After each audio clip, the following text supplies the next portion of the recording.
But enough of this palaver. Let's get the show on the road.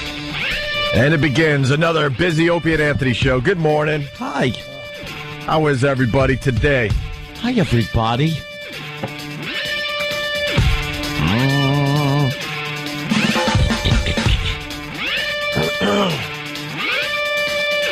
What is it, Thursday? Yes. Thursday. All right. 24 hours, be sitting here, and it'll be Friday. Nice. Almost. And the party starts. I was going to say almost party time. Almost party time. It's getting too goddamn cold now. Hate the winter. Hate it. Yeah, you scared all of us because we thought you were wearing the big coat today. No, not my big parka. I have my nice little 511 jacket. Love my 511 wear. Yeah.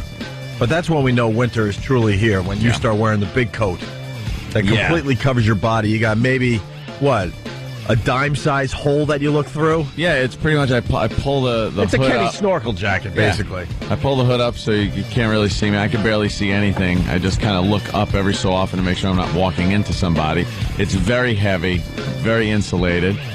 Because, 40-mile-an-hour winds whipping through the artificial canyons of Manhattan when it's 20 degrees out. You know, you might as well be climbing Everest. It's cold. I hate the cold. It's going to be 70 today, so you still have time. Goddamn Keith last night talked me into my winter activity at the house, which is now going to be a giant home theater in my basement with a 150-inch screen. You're getting that screen? No, it's a projection. Oh, okay. You scared me because they had a TV on display. Yeah. And I was looking at Ant going, there you go. There's your next purchase. No, with a home theater of this size, it's got to be like a projection screen. Okay. But like motorized seats that recline and go back, and a bar and all kinds of just stuff. And the whole thing is going to look like a nice, classy, oldie-time movie theater. Nice. With all the little curtains and everything. And you walk in and you watch these movies. And the system isn't like you got to go and pop a DVD in anymore. It's all on hard drive. Everything's downloaded from the internet. And you get the choice of movies. They all go up on the screen, and you scroll through them. Scroll. And you just click on the goddamn movie you want to watch, and there it is in ridiculous sound. Pop one of those pictures up there, Danny. The sound system is just like a movie theater. The thing rumbles, and the screen, it's just going to be insane. And that's for the winter. And then the summer's the pool. Yeah, the future. But isn't what's funny, really fast? We're getting to see what Keith would do if he had money. Yeah, that's pretty much it. I mean, you're absolutely right. He walks around that place like he owns it. Yeah. He's kicking people out of rooms that I'm like, yeah, if you want to stay over, say that. No, I'm locking that room. No one's going in there. Yeah. And then he gets his wife Ange to set up another room for other people so they don't invade his space. Yeah, it's all wonderful, but my house. Well, it's wonderful, but we really don't know what your tastes are, what you like. Oh, I don't know either. You're enjoying what your house has become, but this is Keith's taste. I guess him and his wife are basically living their fantasies through you. It's their pet project. Right. Right. Keith is like writing checks for me and sending them off to people. I'm like, what the hell is he doing? And then it was suggested that what happens if he just writes a check for himself? Mm-hmm. So like Michael Corleone, I'm not against shooting a cop, a dirty cop. Mm-hmm. We got papers. We got people on the newspapers. We could. He's got a real life Sims game. Yeah. He's just getting furniture and expanding things, and The Sims. He's playing The Sims with my house. Your house, your money. It's real life Sims. He's locking doors. He's kicking people out. He's buying. He's purchasing. Slowly poisoning Anthony. Yeah, changing the will. And yeah, exactly. And he's inviting neighbors. I heard about this neighbor thing. Holy mother of God! I'm just hanging out in the house, and Keith's out back. Enjoying a little glass of wine, and there's a house being built behind my house. I got a fence up, big fence, a lot of plantings that kind of camouflage everybody else's house. I don't want to see people. I don't want them looking in my yard. Might be shenanigans going on in there. So the owner, who's an Asian gentleman, he's outside the house, and he's been there a few times. Checking out the progress? Yeah. Mm-hmm. Yeah, he doesn't seem to speak much English, but enough to understand, but, not... You can't just carry on a normal conversation with him. You got to kind of talk slow and everything. So Keith is like, Anthony's calling me and laughing. So I come to the door and I'm like, what? And then he turns to the neighbor and goes, excuse me. And the neighbor comes to the fence, and in an accent I would love to imitate here, which would be a prime place to actually do it because it wouldn't be mocking anything. It wouldn't be stereotyping anything. It would be me doing an impression like I do of anybody, of an Asian gentleman talking that doesn't speak much English, speaks some broken English. But for some reason, I can't do that here. This would be a very accurate impression. Accurate. It wouldn't have any... it wouldn't be a bad thing. It wouldn't be me making fun of anybody. It would just be an accurate impression of what this guy sounded like. But because people run in fear, I can't do that. But back to the story. All right. So Keith, he goes, yeah, hey, how you doing? He goes, when your house is done, you come over for dinner. You come over. And I'm standing there like with a smile on my face going, oh, my God, he's inviting the Asian gentleman over for dinner. And then the Asian gentleman goes, he was talking about knocking down part of fence so we can come back and forth. No. Yes! I was horrified. And then Keith is like, yeah, we have parties here. You come over. You come over. You might as well knock down the fence, because if you don't, there's going to be a tunnel dug. Well, that's true. I'll have to send someone in with one of my 45s and a flashlight in their mouth. Take care of that problem. The neighbor just trying to get to the party. Kill him. Yeah. You don't know where that goes. All of a sudden you just see your pool drain. Like, what's going on? What's happening? I think why is my pool something. draining? Yeah, so he's doing that. Is Keith just like whistling a happy tune around your house now that Jill's gone? Because now that means he's back in your life? He's back in, smiling. He just, I come home the other day. There's a big truck in my driveway unloading brand new outdoor furniture. Yeah? And it's the same stuff he has at his house. I'm telling you, man. So we'll feel comfortable sitting in it. This is a perfect situation because you, like myself, we don't really care. Yeah. But he a place to sleep, a few beers. Yeah, I'm fine. But he does, so you get all the stuff you need to live comfortably, but it's his taste, which makes him happier. Oh, he loves it. He is so waiting for any vacation I go on or anything because he's moving in. Well, when I was at that party, I noticed that his room is getting quite impressive. Yeah.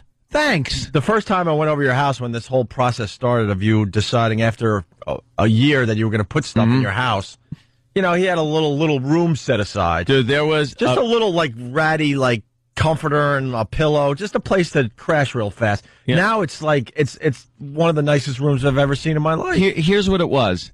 It was my old bedroom set because I had gotten a new one for my room. Sure. It was my old bedroom set in there. And a dresser, my old dresser. And on the dresser sat what had to be a 15-inch TV. Old tube TV, but little 15-inch portable kind of TV sitting up there with no cable box. And that was it. Now, there's a new bed in there, new bedroom set. What? Yes. Why? Because it's his room. Okay. A new bedroom set, new dresser, a giant plasma TV on the wall. Now there's no more little 15-inch TV. That's gone. There's little. Look at this bedroom full of beautiful prizes. A plasma TV set. A brand new bedroom set. Decor. And on the dresser sits a picture in a frame of Keith and his wife? No. Keith and the kids? No. It's Keith and me. Aww. Keith and me. With the Ferrari and the Lamborghini during Supercar weekend. Sure. Right. That's the only picture in the room. So, and then there's a room that kind of connects to it through the bathroom because it's got kind of a Brady Bunch bathroom where 2 rooms split 1 bathroom. no, where the father has sex with another man and later dies. Yeah. It connects 2 rooms through the bathroom, and he has chosen that to be his sitting room. You don't need a sitting. Now I go, and one of my couches that was downstairs before I got new couches is up there. Yeah. And there's a big TV up there and everything. It's outrageous what he's doing. Fast forward another year, you're going to be living in the maid's quarters. Yeah. Anthony has like a section that is so obvious. If Ant was like a quote normal, I need a wife and family, this would be where the maid would live. That's going to be your space eventually. He's going to talk you into the maid quarters, saying how that's the coolest part of the house, and he's going to have the rest of the thing. Well, now there's the one of the middle rooms upstairs. Angela seems to have, started decorating that one, and there's a bedroom set in there now, and a dresser, and a nice big rug on the floor. It's looking very nice because, and the only reason this was done is to keep any guests I have out of their room. So now all the guests have to go there. There's he said there's a hierarchy around here. Mm-hmm. And it starts with people sleeping in the cabana. And after that, they work their way up into the maid's quarters. And then, so I'm like, oh, this is great. Do I have to stand at the door and go, you've been upgraded, sir? That's great. We had you in the maid's room, but we're going to give you an upgrade to upstairs. I want hotel room keys and the locks on the door, on all my doors. So people get handed the keys and they just slip them in and go in their room. It's a bed and breakfast filled with orgies. It's insanity. It's like a flop house you're running. Flop house. A really nice flop house. Yeah. Just hope they don't all of a sudden bring bunk beds in. No, we don't want bunk beds. What's that tapping noise? That's today's problem. What's today's problem? Well, that's good. Do you guys hear that? Yeah. What's that? It's going faster. Huh? I don't have no. It's the phone all of a sudden. Link to server is down, it says on the phone. Oh, really? Yeah, see? All right, we're going to reboot the phones. Everybody wants to talk about Anthony and his yeah, see, it is the phones. All right, well, that's not too distracting. Where were we? So, if you see the bunk beds arrive, then you know you're in trouble. There's now, a problem. Now they're going to take a chance and move their kids in. And that's when you're going to finally have it.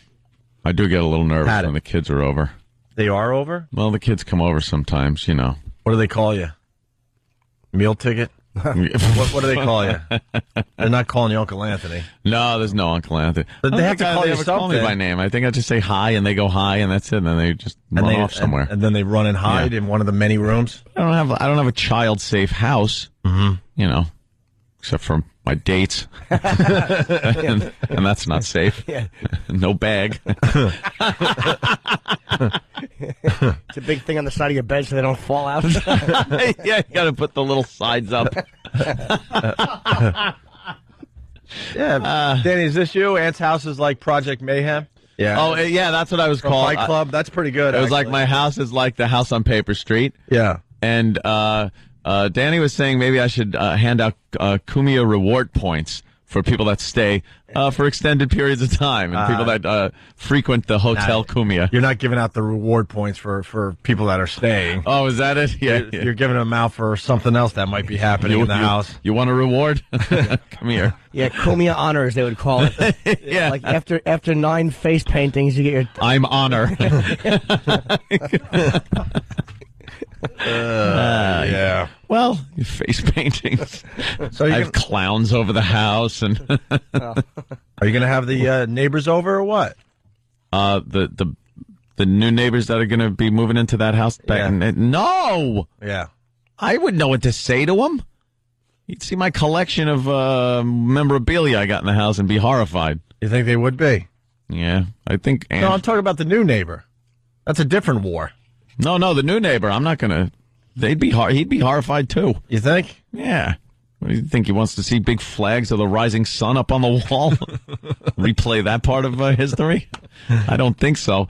I noticed Keith's wife took my Nazi officer's hat and put it in my office. It was being proudly displayed in my kitchen. I guess that's not a good spot when workers are coming over. And You tell them that's a good spot. It's what's your wrong house. with? I know. It's I your don't house. care. You tell them that you want the Nazi hat in the kitchen. Why would anyone care if I have a Nazi officer's hat on a shelf in my kitchen? It's history. It's part of history. I'm not celebrating anything. I'm not a member of the Nazi Party or the American Socialist, National Socialists. I'm a fan of the era. What's their ultimate goal, you think? To get me out of the house and to have the house for free. I already told you what Keith told one of the Indian neighbors that I have. That because he was like, where? Oh, can I do the accent? Jesus, picture an Indian accent. He goes, "Where is the gentleman that lived here before?" Because he assumed Keith lived there. Right. I was on vacation at the time, and Keith is there all the time. And Keith doesn't care. He'll walk out with a coffee cup in his underwear on the lawn and look around. You know, like you do when it's your place. Yeah. Hand on hip. You're kind of just surveying your property, going, "Yep." Waiting for the paper boy. Yeah, just in his drawers, just drinking some coffee. And this guy goes, "Where's the gentleman that lived here before?" He goes, he was arrested for child pornography and drug charges." And the guy was horrified. He goes, "Oh my God, really?" And he's like, "Yeah." He goes, "So the feds took the place and I bought it at auction." And he goes, "Oh, how much did you buy it for, if I might ask?" And Keith said some outrageous price, like $160,000, like, you know, a fraction of the price. And the guy was like, "Wow, that's a great deal." And he's like, "Yeah." And then he just walks back in and leaves the guy hanging like that. So now when I walk around, if I see somebody that's like, "Oh, there's the guy with the kiddie porn that sells drugs." All of a sudden you see the shades go down. Yeah. They're all horrified at me. They're all just hiding in the house. They're like, "Oh my God, he got out of jail. How did he work that one?" And he told the guy behind, the Asian gentleman that's building the house behind me, that the backyard landscaping, because he goes, "How much was that?" And Keith goes, "Oh, this was like $50,000. And meanwhile, it was a little more than, perhaps more than that. Right. But he just, Keith lies to everyone around me. I'm also hearing that Keith is going to suggest maybe to the new Chinese neighbor that you and him are gay. Yes, that's what he said too, right. Yeah, what am I? Yesterday, he goes, "When I see him, I'm going to tell him that we're gay lovers." Yeah. He goes, "That ought to really get his head spinning." Yeah. And Keith cannot think of things fast enough to screw up, like, my relationship that I don't have with my neighbors. No, it's perfect. That's what you want. You don't want any interaction with the neighbors, and this is the way to go about it. I don't want them firebombing my house either. You want them to think you're gay or into child porn, and they'll all leave you alone, Ant, which is perfect. Me out with the Keith wants to yell to the guy, "Oh, let me get my husband." Yeah, that's what he's going to do. "Let me get my husband." And then he'll just call my name without letting me know he just said that, and I'll come walking out. Oh, and it's like, you know, oh, that's funny. Is an ass. That's wonderful. Listen, he's a complete ass. Listen, we would go to the phones right now, but this is what we get today. Come on. Oh, I feel like I'm at Belmont. My horse is coming in. See, the company thought it was a great idea to... Very good, actually. The company thought it was a great idea to fire pretty much everyone about 6 months ago, thinking that nothing would change. Well, I'm starting to notice that this place is breaking down now. Yeah. This is the other side of firing everybody. The product suffers. And when the machine breaks down, we break down. This is what we have today for phones. So that's the phones? That's the phone so far. Be funny if we just left that on and the ratings went up. It's better than 90% of the callers we get. Yeah, no kidding. And what's up with the laptop? You smashing that today? It worked. It did? Yeah, see, you got to make threats before you break it. Anticlimactic. Yeah, it was. That stinks. All right, we're going to take a quick break because we have a lot to do today. We have the Sarah Palin thing. It's just fun for everybody. I don't care if you're a Republican or a Democrat. This broad is as dumb as they come. Every time she opens her yap. I'm sorry, Aunt. I know. No, McCain, what do you get? I agree. I know McCain's your boy, and I know the Obama-Biden ticket has some problems too, obviously. But this Sarah Palin is a dummy. Well, we got the latest one, about the newspapers and the magazines to play for everybody. You were saying in the office that we should be mad as Americans. Yeah. And not because of what's going on, but because this is the only choices we were given. That's what I was telling. And how is that possible? And that should anger Americans more than this one's a dummy, this one doesn't have experience, this one. Like, be angry at the big picture. Why is it that these are the four people that we have to choose from, and that is it. As Americans, we should be outraged. And don't give me the independent candidates. Stop it already. Well, we should be outraged that this is the best they could throw at us. Sarah Palin has no effing clue how our country works. She knows how Alaska works, I guess, in the freaking town or the little city she's runs. A dimwit. Obama might as well be just a rock star. Bono.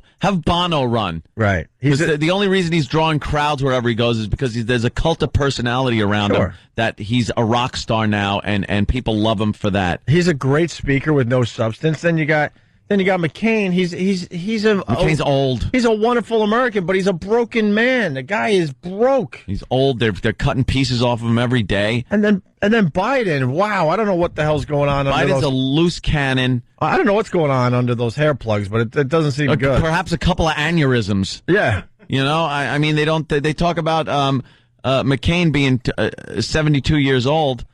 Jesus Christ.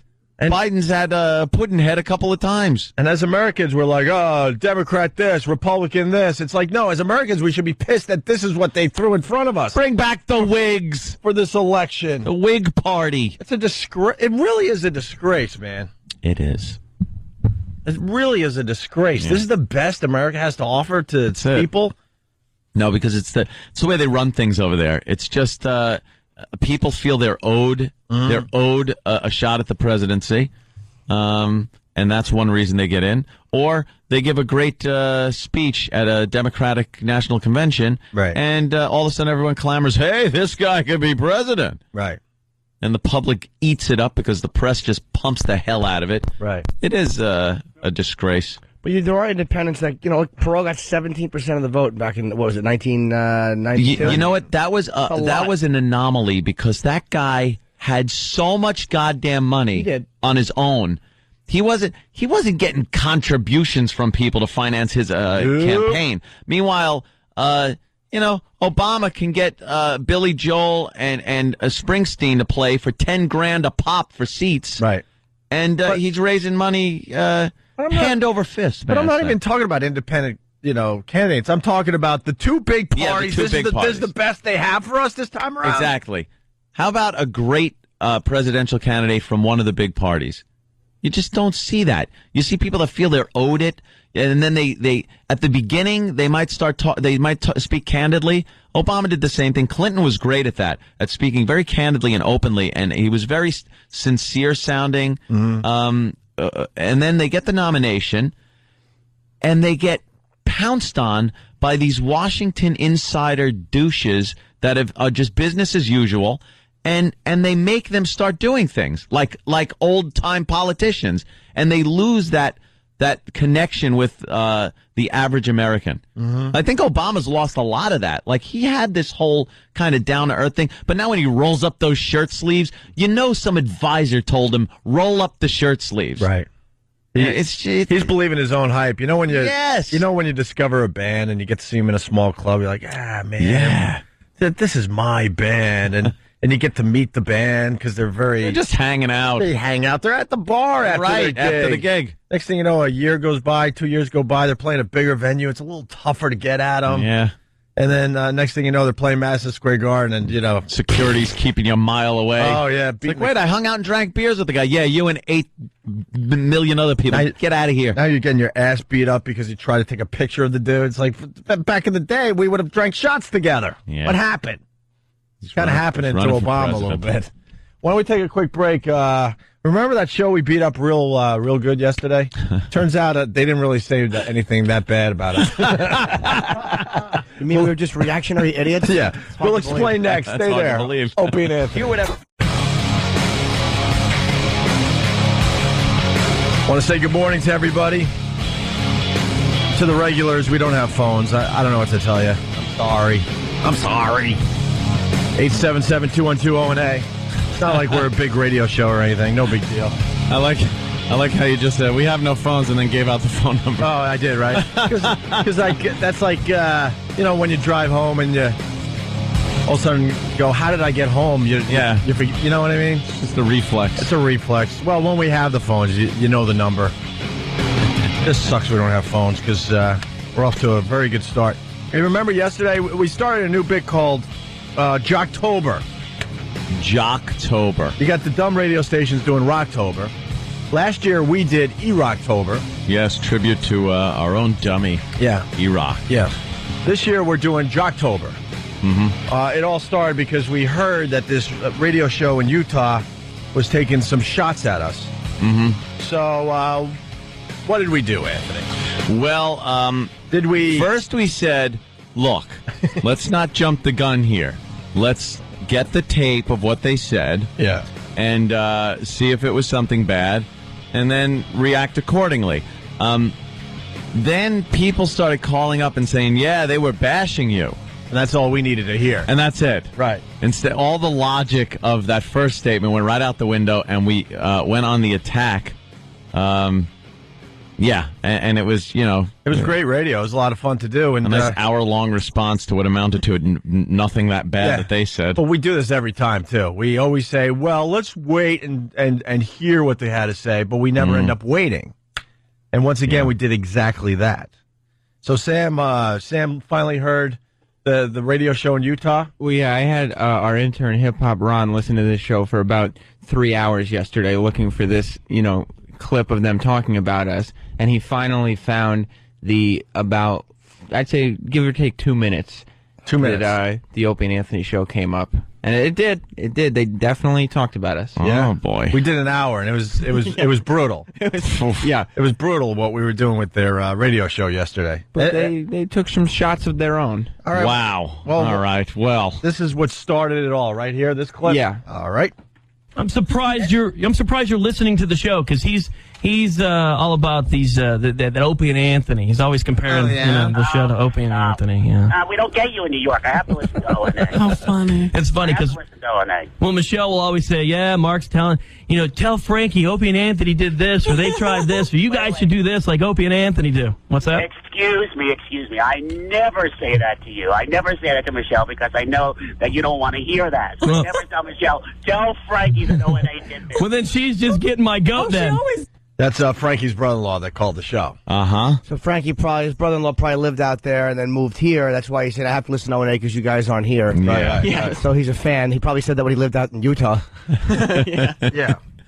And then it continues. The truth of the matter is Michelle got her new car. She has XM radio in it, and she's a closet O&A. She listens to O&A on 202. She better not.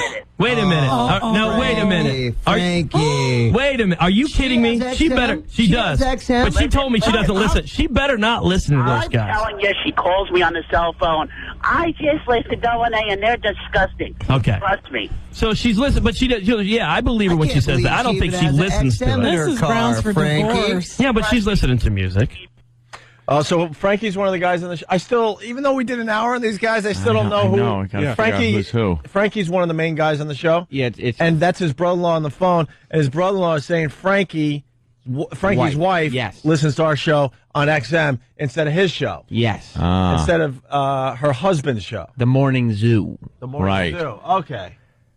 All right. Well, it sure is getting brutal about us. Yeah. Did you hear? It sure, pretty much doing us a favor in Utah and doing a big commercial. For our satellite radio side. show. But it's like, wow.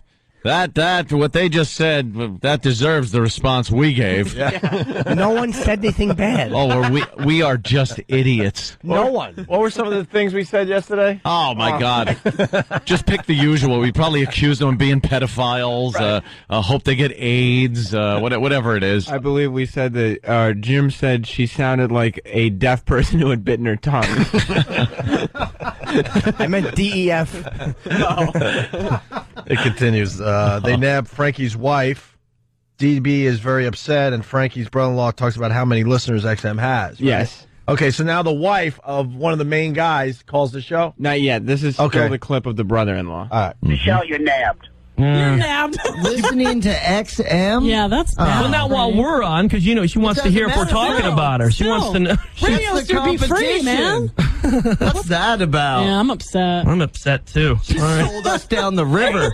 Hey, in the New York area, a lot of people listen to XM radio. We don't want to hear Well, that. I'm sorry, we're not as sophisticated as you, Mark. Oh, wow. One big commercial. One big, nice commercial. The assault continued. Wow, that was... Yeah. You know, I can't even listen to this anymore. I'm so insulted. We're douches. We are complete asses. We jump the gun constantly. We never listened first. No, we let why would we? Some dumb listener Why would we? who probably just wants to start trouble. Yeah. Coax us into just an awful response to what amounted to really nothing, but like maybe a compliment. We're like a dumb dog, or like that retarded kid that if you spray his face with water, he goes to the bathroom on himself and runs in circles. We're morons. You know, instead of doing what we did yesterday, we should have sent them a fruit basket or something. What are we doing? And now Frankie's wife calls in? Yes, this is Frankie's wife. All right. So are you, when you listen to them, you say that you kind of just tune in because he says you need to listen to him, and then you are truly disgusted with them, right? I listened once, and they're filthy. I would never, I listened to Oprah and Friends. Okay. The only thing I listen to on XM. I can't believe she has an XM. Frank, that's it came with the car. Then you should have got a different car. Wow, they had every opportunity to just go for it. Yeah. Go for it. And they were nice. And try to rip out our, voice box. Oh, boy. And they plug Oprah and Friends. Yeah. Yeah. Yeah, you can get Oprah and Friends on XM as well as Opie and Anthony in sports. Did Oprah just go off on him? See Oprah sitting there on a show, and these guys are just asses. Yeah. Well, they did say the show was filthy. I don't like that. That was. We had one man puking in another man's mouth. Yeah. Yeah, God forbid we were called filthy. What about the time Pat Duffy was brushing his teeth with dog you-know-what? Yeah. Yeah, that's not filthy. And then our discussions about, sex. Yeah. They get a little racy. Well, there you go. That's what they did to us. And our response was just, a napalming of the village. Yeah. And then realized, it's the wrong village. Oops. Oh, well. It was like Me Lie. Let's crank up some Hendrix and smoke some pot. Oh, well, who cares? We're over here for another year. We're going to have to go up to the radio show like Ron Kovacs one day in a wheelchair. Yeah. Apologize. I think you're the one who ruined your show. You still want to do Jocktober? Hell yeah, we want to do Jocktober. Who are we focusing on today, Sam? We could get some clips from the People's Morning Show. Yeah, I want to hear what that's all about. The People's Morning Show. That's in Harrisburg, I think. Yeah. Harrisburg, PA has a show called the People's Morning Show. Get it, PMS? Is that it? Yeah, because everyone wakes up on the wrong side of the bed. They're miserable, but the PMS show's going to take care of you. They do. They're pretty good. That's what it's about. Of course it is. Do they have cute little sweepers and stuff? Yes, they have, sweepers to intro their segments, and they have a whole, I'll print it out, they have a whole list of special vocabulary that just those who really get the show are going to really they're not doing the Lopeweiser type crap, are they? No, nothing like that. It's totally worse. different. Good stuff. It's worse, right? Are we going to be happy? Yeah. All right, good. I'm reading Pal Talk here, and some guy with a name that's just unpronounceable says, you guys just bombed Japan without Pearl Harbor ever happening. Yeah. That's pretty much it. That's what we do. Could someone call for us? So we're sorry. Hell no. We never say sorry. Send over a fruit basket. No sorry. On my behalf, not their behalf. No. For Jim Norton only. We did what we did. We also gave out the phone numbers and emails. Oh, God, we did. Oh, what idiots. They got blank pictures that they're kind of going through. Oh, we terrible. See, that's what I'm sure one of the guys over there is enjoying that, so. Oh, God, why did we do that? Why? There was no reason for us to do that. We're the worst. Nice. All right, Sam. So when are we doing Jocktober today? Next break, hopefully? Yeah, definitely. You're going to be ready? Oh, yeah. All right, good. We're going to focus on the PMS show. I can't wait. Yeah. All right, Sarah Palin. You got the big debate tonight. Yes, oh boy, is everybody waiting for this one. We're all excited, which means it's going to be a bust. You know that, right? It never works out the way you want it to. A lot of people are going to be tuned in, though. I'll tell you that much. You're going to be watching two robots that aren't going to acknowledge each other. That's what these debates have turned out to be. Didn't Obama not even look at McCain or something like that? McCain didn't look at Obama. Like, they don't even look at each other anymore. They they're asked a question, and then somehow their whole job is to seg the question into what they want to talk about. Yeah. Nothing gets done with these debates. It's almost like two guys doing speeches on their own in the same room. Yeah. Yeah, that's all it is. And rumor has it Sarah Palin's going to have like an earpiece and she's going to be fed answers. Sarah Palin is not going to answer anything. She's incapable of answering a question that is posed to her. She gets asked something and then seems to have no clue and completely changes the subject. Yeah. So what's the weather out today? Did you hear about the steel industry? Yeah. What? Wait, she's asking about the weather. She's a dummy. Can you have an earpiece and get fed answers? Well, they speculated that's what was happening with Bush in the last series of debates with Kerry, and there were a whole bunch of conspiracy theories about the lump in his coat and all that. I want to say that's just one of the rumors going around. I have no effing idea, but and couldn't they make it wireless? I mean, they probably could put something in your ear that you wouldn't see with a camera. Why does it have? Why can't they just have the two candidates? Here you are, go. Oh, yeah. Why does it have to be so organized and questions and everything has to be timed out? Let these guys fight it out. Let them debate. Well, a good moderator calls them out on their crap. Like a good moderator will stop. Yeah. They are evasive asses. They never get to the point. Right. So a good moderator will go, well, yeah, well, what about what I just asked you? You know, who's moderating this one? This woman who's biased. She's Gwen Eiffel. Yeah, she's a black woman who's writing a book about Obama, a positive book that comes out in Holy Jesus, why is she moderating? Screaming at me. I don't know. Yeah. Oh, I'm sorry, Jimmy. No, you're right. Why is she exactly? Yes. Well, there's not. Drudge Report had it yesterday, and there's no real outrage that. Why isn't there outrage that she wrote an Obama book and that she can be the moderator? A pro-Obama woman is moderating this. It should be a completely neutral person. What a bunch of crap! No outrage. Ah, this sucks. We're all watching Dancing with the Stars and all these other dumb shows. Where's the outrage? There's no outrage. Right here, apparently. I'm outraged. You don't need anyone else to be outraged. Okay. I was so disappointed by the Obama-McCain debate. The same thing's going to happen tonight. It's like Jimmy said. It's they're just giving speeches in the same room. We need just more, taking turns doing their speeches. We need more moments like that, like the John Kerry coming out and reporting for duty. Yeah, I'm John Kerry reporting for duty. Salute. Yeah, when these guys go off, when they go off script. Is there anything better? They're just tools. Yeah. Well, this is the latest on Sarah Palin. She can't even answer the simple question, what magazines and newspapers do you read? That seems like an easy one.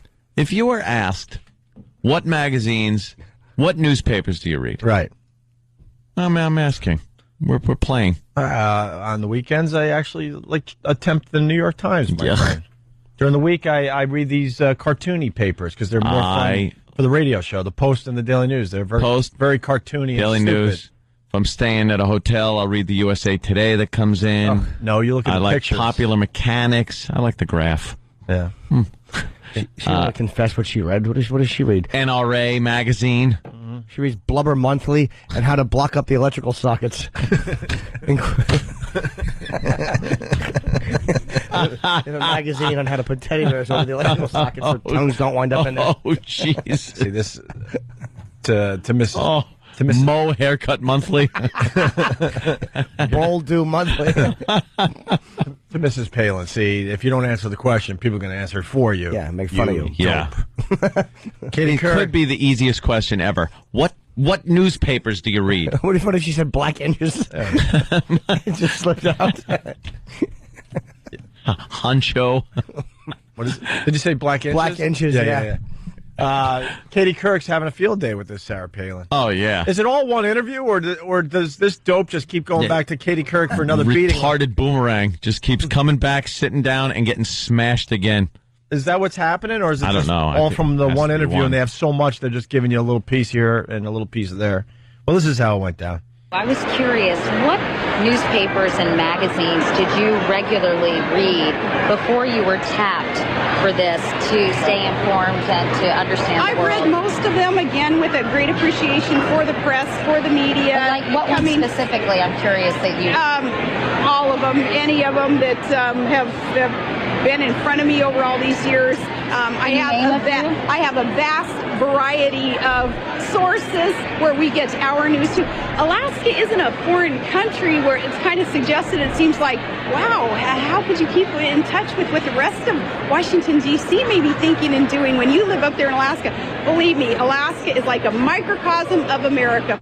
This is a joke, right? Is it only frozen? This whole Sarah Palin thing's a joke, right? Like we said earlier, Americans should be pissed that this is our choices. Yeah. It's complete BS. McCain he took advice on this woman, and it was bad advice.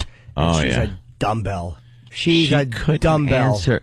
What newspapers did you read before you were... Make something up. You know, the Anchorage Herald. I think that's what I was reading. I think Stumpbrain said it. Like, she can't answer the question because she doesn't read newspapers and magazines. Because let's say she goes, okay, obviously, if I should say Time, Newsweek, the New York Times. If she says, let's say the New York Times, then the follow up question is, well, what columnist or what, right? Yeah. They would go. They would get a little more specific, and then she'd be caught in a lie that she doesn't read the New York Times or what other examples she gives. She sucks. She really sucks. They all suck, though, Jimmy. That's my point. But today. She can't even fake it. Like, well, she's trying to fake it. Just make up a newspaper. Make up an Anchorage. What's your big newspaper in Nome or Juneau? That's all we know about Alaska. In Anchorage, that's it. Anchorage, Juneau, Nome. Blubber, Eskimos. Why do we contribute nothing? The Bering Straits. Sure. Gazette. Okay. That's what I read. I read the Bering Straits Gazette. Into the Wild. The Midnight Sun. What could be on there? The Midnight Sun, right? Because it's dark there. Insomnia, because you don't know when to sleep. Yeah, when it's light out all the time, it's a little hard to sleep. She probably reads a great article in the paper, How to Hang Yourself in an Igloo, which is what all of them should be thinking about in that dumb state. Just amazing, right? Ugh. That's today's Sarah Palin. Also, we got the audio of her doing the talent portion of her fine 1984 pageant. Really? You want just take a little listen to this? What did she do? What was her talent? I think she played... Danny, did she play the flute or something? No way. She's playing the flute. Tootly doo. Tootly doing. She's tootly doing? That's her really? Talent? Good for her. Is an accomplished flautist who has been performing for 10 years. She will be playing The Homecoming as written by Haygood Hardy and arranged by Sarah's favorite artist, James Galway. Ladies and gentlemen, contestant number 8, Sarah Heath.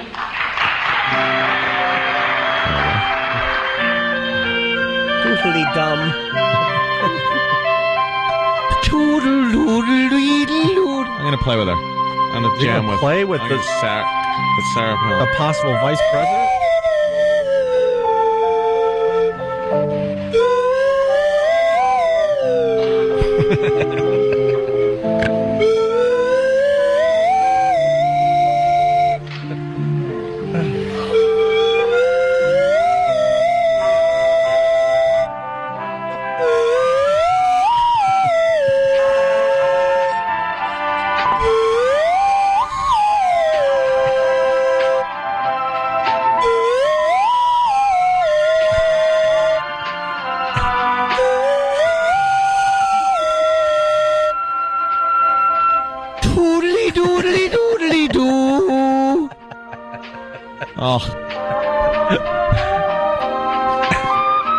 Yeah, she should have stuck to blowing into an instrument. Apparently,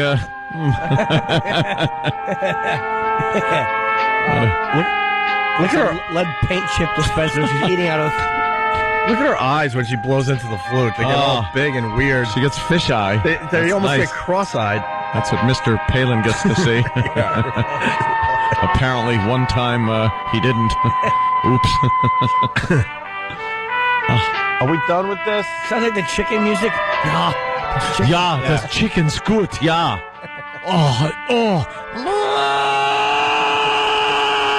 Das chicken. Ist gut. Yeah. It sucks. You're really Homer. It sucks. Hear the chicken objecting loudly. Oh wait.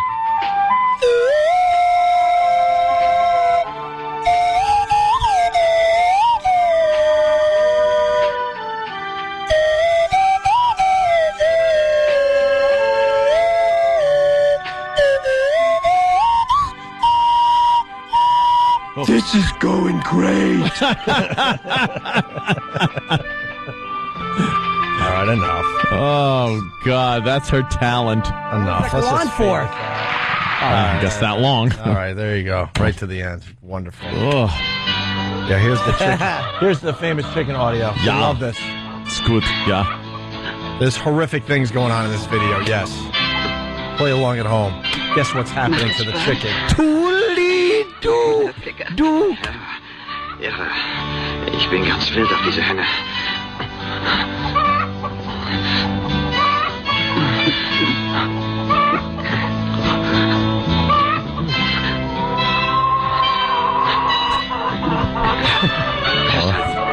It's not a happy chicken. No.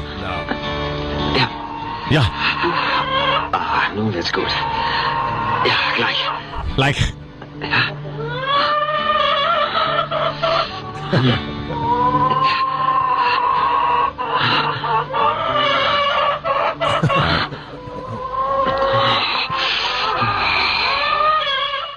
Wow. Yeah. You know, when a German and a chicken get together with a camera. Oof. Germans are undefeated in that area. Yeah. Chickens never won. I'm it convinced just goes that to show you what Jimmy says about just conquered nations, you know, that have been conquered in World War. Japan and Germany have the creepiest porn. The creepiest, most degenerate form of pornography ever. Self-flagellation. I'm telling you, it's self-flagellation. Yeah, absolutely. They just have to humiliate themselves because they were so humiliated in front of the world. Chickens cry. They certainly do. That chickens chicken was cry. This is what it sounds like when chickens cry. Yeah, that's good, das chicken. Maybe I'm just like the rooster. Wait, I might have something here. Oh. This is how... Yeah, he come to the rooster.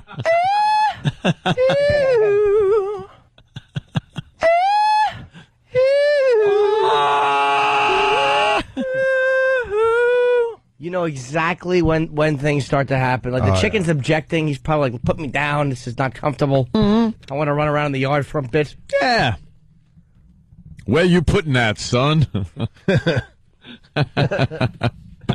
right, we're going to take a break. It sucks with not having our phones. We don't feel connected to our listeners today. Good. It's fun. I'll take a day off from those idiots any day. Look what they did to us yesterday. We attacked these people in Utah who did nothing. Yeah, for nothing. They did nothing but a free commercial for satellite radio. We brutalized them. I'm proud of what we did yesterday. Are you? I am proud. Why? They seem like nice enough people. Oh, nice folks. Whatever. Having fun with their thumbs up. Silly. We'll make them tougher people. We'll toughen them up. We'll toughen them up, sure. All right, we're gonna take a break. We're gonna do Jocktober. You can't wait. We do that after the break. Opie and Anthony. Do. Can't give the phone number out yet. You're checking out the Opie and Anthony show. Yes. Hey, you got the Red Sox beating the Angels last night. A little acknowledgement, people. 4-1. Baseball still being played? Phillies over the Brewers 3-1. And then you got the Joe Torre Dodgers. I know we're being heard in Boston, but how great would it be if the Dodgers win it all? How great would it be? And I hate the Dodgers, but I'm a fan of Joe Torre. Joe Torre would be, very happy. They beat the Cubs last night.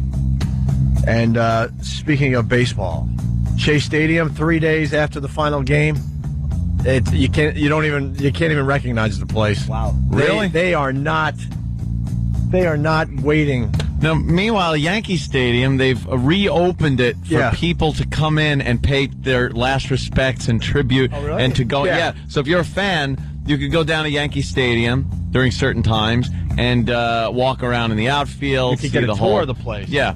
Oh yeah, they're see all the monuments and you know just be there in Yankee Stadium, the sacred ballpark, and Shea rip it apart. I don't think the rest of America understands what's going on here. You got the two stadiums, their final year, and like Ant just described, very different how they're handling it. Yeah. You know, like the what are they, archaeologists, where they they take out their toothbrushes and they're carefully getting the fossil out of the A ground. little paintbrush. Right. Whoosha, whoosha, whoosha. Right. Whoosha, whoosha. Right. No, they're just taking a spade shovel and just digging away. Right. They just buried Shea Stadium the way they would like old civilizations. They just put like pavement over it. Lava. Yeah, Just giant put hole. lava on it. Leave it like Pompeii. It's a sinkhole now. They couldn't wait to get at that crap hole that is Shea Stadium. So when are they going to start knocking Yankee Stadium down? I don't know. Next year or something. It's going to take almost 2 years.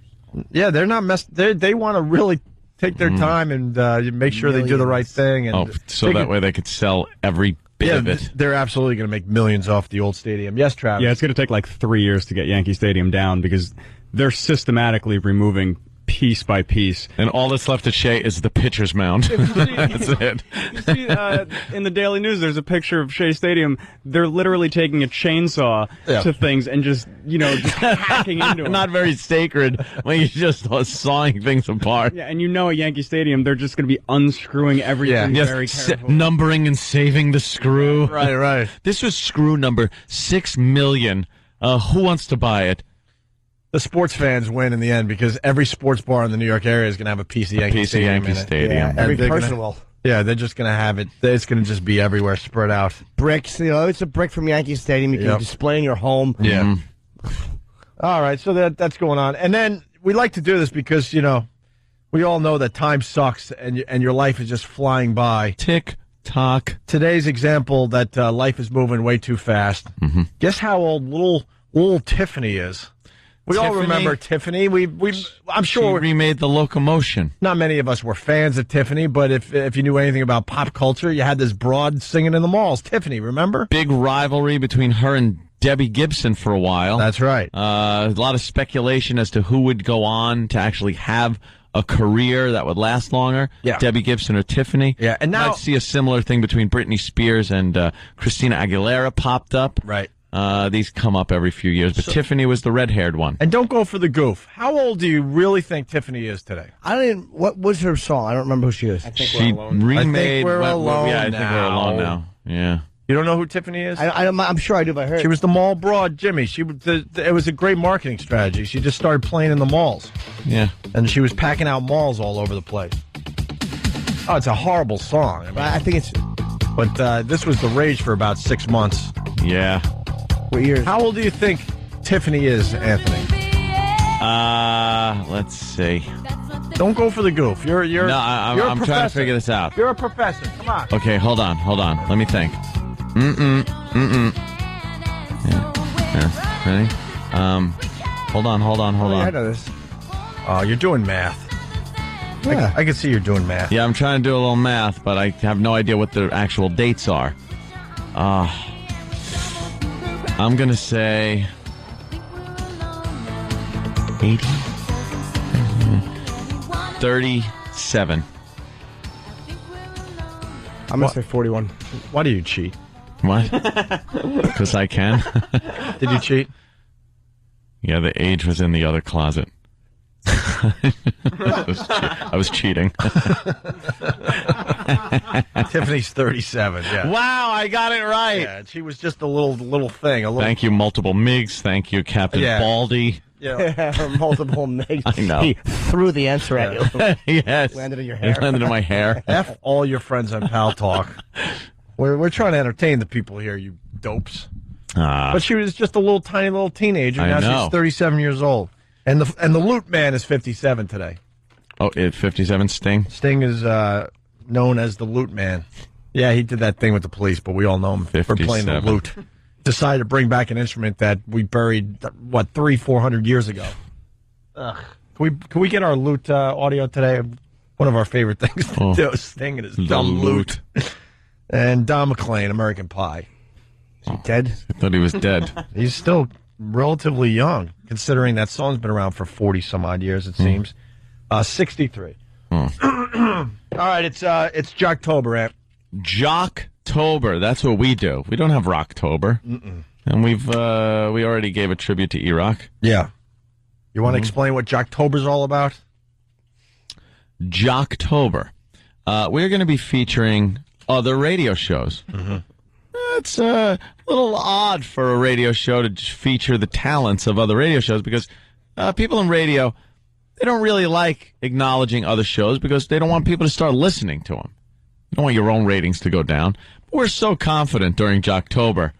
We're that so these confident shows, with the crap we throw at you every morning. that this crap, this garbage, that during Jocktober, we have no problem with showcasing a different show every day. Well, for the next few days until we get bored and then move on to something lazy else. Or whatever we do and just stop doing it. Yeah.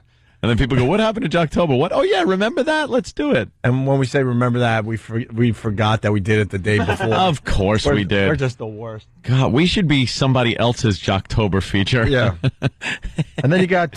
Stink. And then Jocktober turns into Cocktober later on in the afternoon because then our listeners decide to email pictures pictures. You know what? Yeah. Of big roosters all over the place. That's right. So today, this is Sam's bit. Sam, you brought us a show called The People's Morning Show. Yes. The People's Morning Show. Oh, wait, we got an official sweeper for Jocktober. Oh. Happy Jocktober, everybody, from your friends at the Opie and Anthony Show. It's a celebration of hacky, pukey radio shows and DJs from across this great nation of ours. I'm wearing panties to this party. I've never seen a better antonym of hysterical. Crank up the crapola. It's Jocktober on the Opie and Anthony Show. Was the yang for the yang of hysterical. It was the polar opposite. Happy Jocktober, everybody, from your friends at the Opie and Anthony Show. Yeah, I like Steve, you and the doing the hacky morning zoo voice too. It sounds like Bring Steve it all together, right? Taking like 1 minute of audio and just pulling 2 clips out of it. Yeah, right. Yeah, well, the whole segment. That's the brilliance of his production. To be fair, that was Derek's lazy work. Oh, wow. Derek's throwing his hands up in the air somewhere now. Exactly, with his dumb glasses. We have people working for the show like everywhere. Where are half these people? I don't know. We got people in Washington. Where are these people? Now we got people at Sirius, and we got people a block away. Like, they're just in rooms somewhere, like, making believe they're doing something because they don't have a boss. So we got the People's Morning Show today. Yeah, well, the People's Morning Show advertised themselves as intellectual and irreverent. Ooh. So I was sitting there and I'm like, so I'm going to get to laugh and also it's going to give me something to think about. Little thinking, little laughing. That's a dream of a program director. Oh, yeah. So I was sitting there, this is going to be a good Jocktober for me. Okay. Yeah. And so, I brought some clips of what I thought was the most irreverent and intellectual things that they did this morning. All topics for all people, intellectual and irreverent. Look at the day's news from the viewpoint of the people. That's why it's the people's. Oh. That's just like a Thomas Jefferson quote. Really? And it's hosted by Nipsey, Earl, Jen Shade. Jen Shade, the Hole? Yes, Nipsey Earl and Jen Shade. Jen Shade would be today's Hole. Does she disappoint as being the Hole, or is she, like, following the... we set the bar so high with yesterday's Hole. Oh, no. We really did kind of blow it by putting her on first. Yeah. But, I mean, she's still a Hole.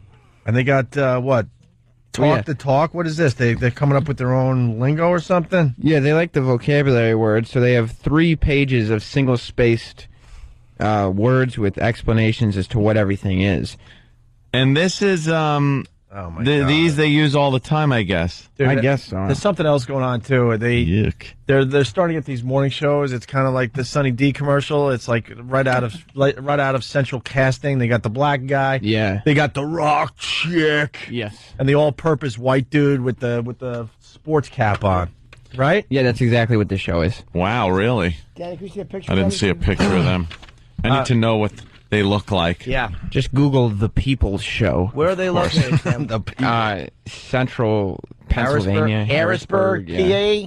PA. Well, Nipsey introduces Jen's news, then makes a reference to being intimate with a black woman for some reason. Who's Nipsey, the black dude? No, Nipsey is the white guy. He's kind of the... What? How could the white guy be... Nipsey? Everyone knows insane. Nipsey is... It's very irreverent. That's irreverent right there. Yes. Earl's the black guy? Yes, believe it or not, Earl is the black guy. And Jen Shade is the white girl. See, there's the picture. Look at Jen. She's a rock chick. Yeah. She doesn't take nothing from anyone. Wait, that's her in the middle? Yeah, she doesn't take guff. She's horrendous. Yeah.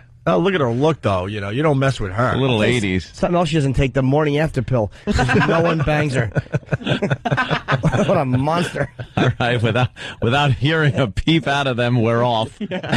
We're off and running. Oh, she's horrendous. She looks like the bassist in every 80s old hair band. She looks like Stephen Carr. I think I think the Toadies had a monster like that in their band. Toadies. Remember the Toadies? Around the lake. And just so no one's confused, these people, it said 0 about Opie and Anthony. We're just sort of, I don't give a we're just crap. looking at them today. Well, it's Jocktober, so we've given ourselves a reason to do this without needing them to really. See, we could beat up on other shows now without them having to even mention us. Yeah. Right. Jocktober. Hey, why is Michael Anthony from Van Halen doing a radio show? Two guys. That's what she looks like. It's really good. Oh. All right, well, here we go. Nipsey introduces Jen's news, and he's the white guy, and he's talking about how he was intimate with a black woman. Well, it's like a joke about being intimate, which Did Earl comment on that? Because he's a black guy? No, Earl knows this place. Oh, well. Of course he does. Like this. Where's this from? Where's this town? Here we go. Where are they out of? Harrisburg. The People's Morning Show. Jocktober. And to my right, the lovely bandana wearing Jeff Hawes. News from the X-Files with Jen Sheed. You okay there, sir? Bandana. I like the way that looks. Nice look about you, lady. I was in a hurry. Mm-hmm. Sweet as always, Miss Shade. You look wonderful. And the darker hair, Jen, I don't know. It's making me feel a little crispy over here. The blacker the berry, the sweeter the juice, baby. I don't know what the hell that's got to do anything with juice. Where do you come from? What planet?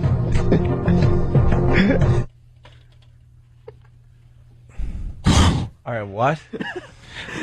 All I know is there was a lot of energy there for some reason. Well, you got to have energy if you're doing a morning show. But it's like wasted energy. Yeah. It's like sitting in your driveway in neutral and just gassing it. Wow! Like, unless it's in drive and you're pointing your car somewhere, you have a direction. It's a little trick they do with morning radio. This is what you do. Go to a park today and just run around in circles like crazy, but don't really do anything. Mm-hmm. You're going to have people stop and look at you. Sure. And they're going to go, wow, something has to be happening here because look at this energy that's going on in front of Everyone's me. looking. Right. There's a bunch of energy. It's true, because the jokes aren't funny, nor do they make any sense. How about, I don't even know what they were doing there. Just shouting. There was a joke in there? Well, the darker the berry, the sweeter the And a lot juice, of laughing that's very genuine. Yes. Oh, yeah. Oh, the darker the tell that. berry, the sweeter the juice. Which so that is was, normally... Yeah, if but you I want to guess talk there's- about banging a black broad, you would say something like Yeah. that, right? Yeah, but she said she dyed her hair a darker color. I listened to the clip like 6 times. Yeah, so you I have guess to. she It is said- addicting. Yeah, she darkened her hair. Well, the first joke is coming in because now people are finding the pictures of this People's Morning Show. And if you do the instant feedback from your cell phone, a little advice, you got to put your name so you get a little credit. We like giving credit on this show. Yeah. Unlike other radio shows. Jen belongs behind a shade. Oh, that's not very nice. All right, let's continue with the People's Morning She looks Show. like a fat Corey Feldman. She's horrid. Yuck. Let's see. It looks like Jen Shade combed her hair with a effing brick. Oh, they didn't waste any time on instant feedback. All right, here we go. Jen talks about the economy. Okay, this is one of the... All radio shows talking about Sure. the big topics. The Sarah Palin Yeah. and the economy are two hot button topics. What they do is Jen will bring up the hot news story, and then Earl and Nipsey will kind of just riff, riff on the story. Yeah. So this part would be the more irreverent part? And no, Or well, I'm what would this thinking- be? I think it's both. It's supposed to be irreverent and intellectual because it's like all right. So this would be intellectual when she says it, and maybe then some they kind of go satire, irreverent. some kind of satire joke, so you could think. And All right. Well, I love how you label this, Sam. This is my favorite part of the bit. Jen talks about the economy. Nipsey and Earl try to make it funny and or interesting. They fail. Wow. By the way, Fail gets the fail tag. Danny found it. She's with darker hair. She's Ozzy on the Shot in the Dark on his Ultimate Sin tour. You're right. Wow. Ooh, does that look just like her? All right. That's great. Should be throwing a dove in the air, this fat, ugly blood. And once again, we're not going to be invited to the R&R convention. Yeah, I know. What are we doing? We want to be accepted. Sure we do. Here we go. $100K to $250,000. Most recent version's expected to go back to the House for another showdown this week. Good, all right. The FDIC thing sure will help me a lot. I'm happy about that. Thank you very much. I'm still lost. Modified bill? Okay, here you go. I went to the bank to cash a check yesterday, and they gave me money, so I was pretty much happy for the day. I don't know what today's going to bring, though. They didn't just look at you and go, sorry, I don't have any. No, they actually smiled. They should have a writer. The riffing is not good. No, the riffing wasn't really riffing. I went and got a cash check today, so that was good. Wow. Yeah, those were the jokes. They weren't. Those were their jokes. So I guess apparently they were saying that they don't make enough money where the FDIC change would make a difference. It's not a good idea to do FDIC jokes. No. Call me crazy. DIC jokes are fine. Well, yeah, of course. I got it, Anthony. Maybe not. I got it. I got it. Oh, I didn't. Well, it still sounds like that, even without the other letter. Yeah. All right, should we continue? Or this is a rough one, Sam. Well, they're tough to listen to, I know. All right, let's go with 3. Jen talks about the debate. Another hot button topic. Very, very We did a little hot debate topic. thing earlier, right? Who's that? Who's that? The guy we're teasing. Are you kidding? I guess that's No. Is that Earl? Are you kidding? That's off the MySpace, it looks like. All right, look. Mighty Earl is strapping. What is he doing? I have no problem with this show. Why don't we just stop now and play some Skinner and go home early? Got an 8-pack. He's ripped. Wow. Big long hands, too. Earl's a catch. That's compensating for something. Yeah, that's too much working out. All right. Jen talks about the debate. Nipsey tells another uninteresting story about the Chinese buffet. It's where they get intellectual. All right. They're expecting 65% of registered voters to watch this debate. Okay. It's going to be very, very, very big. Could be bigger than the presidential debate. I think it's going to be. Somebody asked me in the Chinese buffet if I was registered to vote yesterday. You're registering at the buffet? Apparently so. She asked me if I was registered. I guess while she was getting her buffet. She asked me, I said, well, yes, I am. Did she know who you were? No. No. No. Wow, so it's getting to be like that? That's actually interesting. Yeah, right off the street. Yeah. That's kind of interesting that people take a personal interest, because it's kind of a...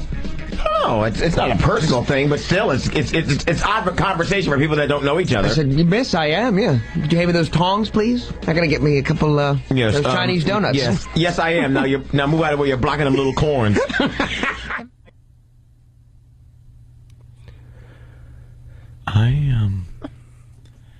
I didn't. Pitted, so pitted. Down goes Frazier! I didn't get it. All those corn. The little corn. Right. Okay. Oh, he did a Chinese buffet little corn joke? Oh. Yeah, because they have those little tiny corn on the cobs. So, but then what? And she asked for who he's voting for, and he wanted corn on the cob. It's a person. There's a person stranded. There's a person stranded. There's a show. It's stranded. I can't even make fun of it. Yeah, this is a rough one today, Sam. I told you. I mean, this is what's out there. The guy talking, the first guy, he's a weird, old-time woman voice. Yeah. That's how Vivian Vance probably sounded in the dressing room. Well, Earl was on the debate team. He has a hilarious... You went back to 1955. Old lady, yes. How did you know what year that was? When I Love Lucy? I Love Lucy. Yeah, 52, 53. Got to guess the early 50s for that one, right? Yeah. I just love saying Vivian Vance has 2 V's in it. Earl was on the debate team. He has a hilarious rebuttal here. Hilarious. Very funny. My junior year in high school, it was required that we actually had to do something as far as our civics class was concerned. So I like to talk, so I figured that would be the best thing to be on there. We never really won, and basically all my arguments ended with "Yo mama." However, we can tip the gab that I so well sport today. Thank you very much, Jennifer. My rebuttal is, yo mama. I like that.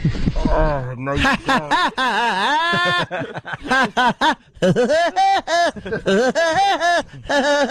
What the hell was that? That could have been the fakest laugh. A lot of black guys ever. do that, man. That over the top. The white guy was laughing.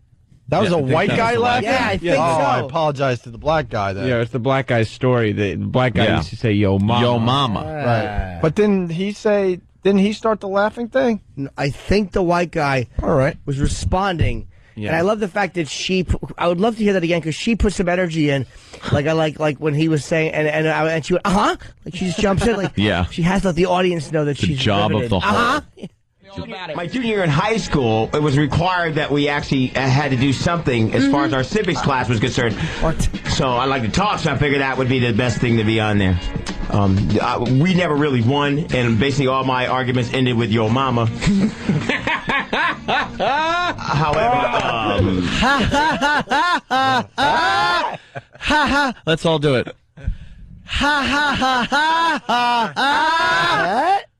It was just a noise that came out of his mouth. There was no joy attached to that sound. None. Get the gift of gab that I so well sport today. Thank you very much, Jennifer. My rebuttal is, yo, mama. I like that. Why do No, you you like don't. that? Why would you He like just that? said it. Well, just imagine like being in a debate and you make like a good point, and then somebody goes, "Yo, mama." Wow, that's hard to do.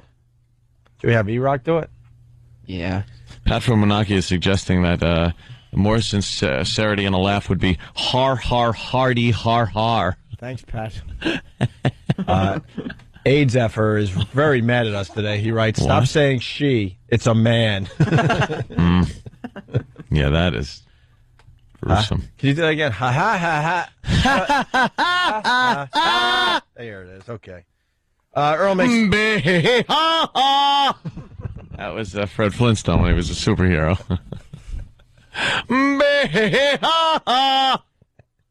How do you know that? I watched the Flintstones when I was growing up. We all did, but we didn't pay that close attention. No, not that close. That's all. Close attention. All morning now. What? All morning. Earl makes a really good, specific, and relatable movie reference. Yeah, you know how we do movie references on this show. Well, so they do too. You're making fun of their movie. Have you ever heard this show and the movie references we come up with? Well, check out this one. All right. All kinds of weapons that nobody wants to see go into somebody else's hands. The U.S. and Russian ships both came to help them deal with the some 60 pirate attacks that have followed along the east-west shipping route. Jeez, that's a lot. It was like something out of a movie where they didn't. There was a movie about that one time where somebody stole something, and they didn't know exactly what they had, and it turned out to be something a bigger deal than what it was. Yes, Roots. Oh boy, they picked on their own shit. What's the movie reference? I don't know. Somebody stole something. What was the movie reference? He doesn't remember what movie it is. Oh, my God. It was just a movie where somebody stole something and it was something else. And it was something else. Have you guys seen that movie? Yeah, it's great. Yeah. Yeah. Yeah. Wow. Like somebody stole a copy of this radio show and went to light it on fire on someone's porch. And realized, oh, that's not what I thought it was. Dave from Philly, she looks like a young Ronnie B. All right. Could see that, too. Of course, Ronnie B from the Ron and Fez show. A young Ronnie Hey, B. Nips. Hey, Nips. We're just about done. This is a rough one, Sam. Yeah. I mean, it's still helping our Jocktober, but This is what's out there. This is what this show is what this country is made of terms of... This is like eating a bland food where you're just like, yeah. All right, I'll have a little more. It's like couscous. Yeah, exactly. Take it or leave it. Yeah, it could go either way. It's like, it's just terrible. It's like the music in the back is really distracting. Constantly. Well, the show continues to prove how intellectual they are by going nowhere with the conversation Jen brings up. Mm-hmm. All right? The last clip, thank God, of the PMS morning show. He said men seem to get turned on easier in the winter because they see less skin. Do you find yourself noticing more in the winter? Absolutely. I think so, yeah. I don't know, it's all one big blur to me. I know exactly what you mean, though. Mm-hmm. That's a good one, Jennifer. I like that. Yeah, that's definitely a good one. I don't know that one. I'll think about that one. I don't know. You just turned on in general, Earl, David Reed? Oh, no, they have nothing. You don't have a particular time of year that you find women more interesting? Oh, it's Who season all year. Who? Let me check. Hold on. check your sheet, Hold on. Let me check my sheet. It's Who season all year. Let me see. Who season? H-O-O, Who. Here's the definition.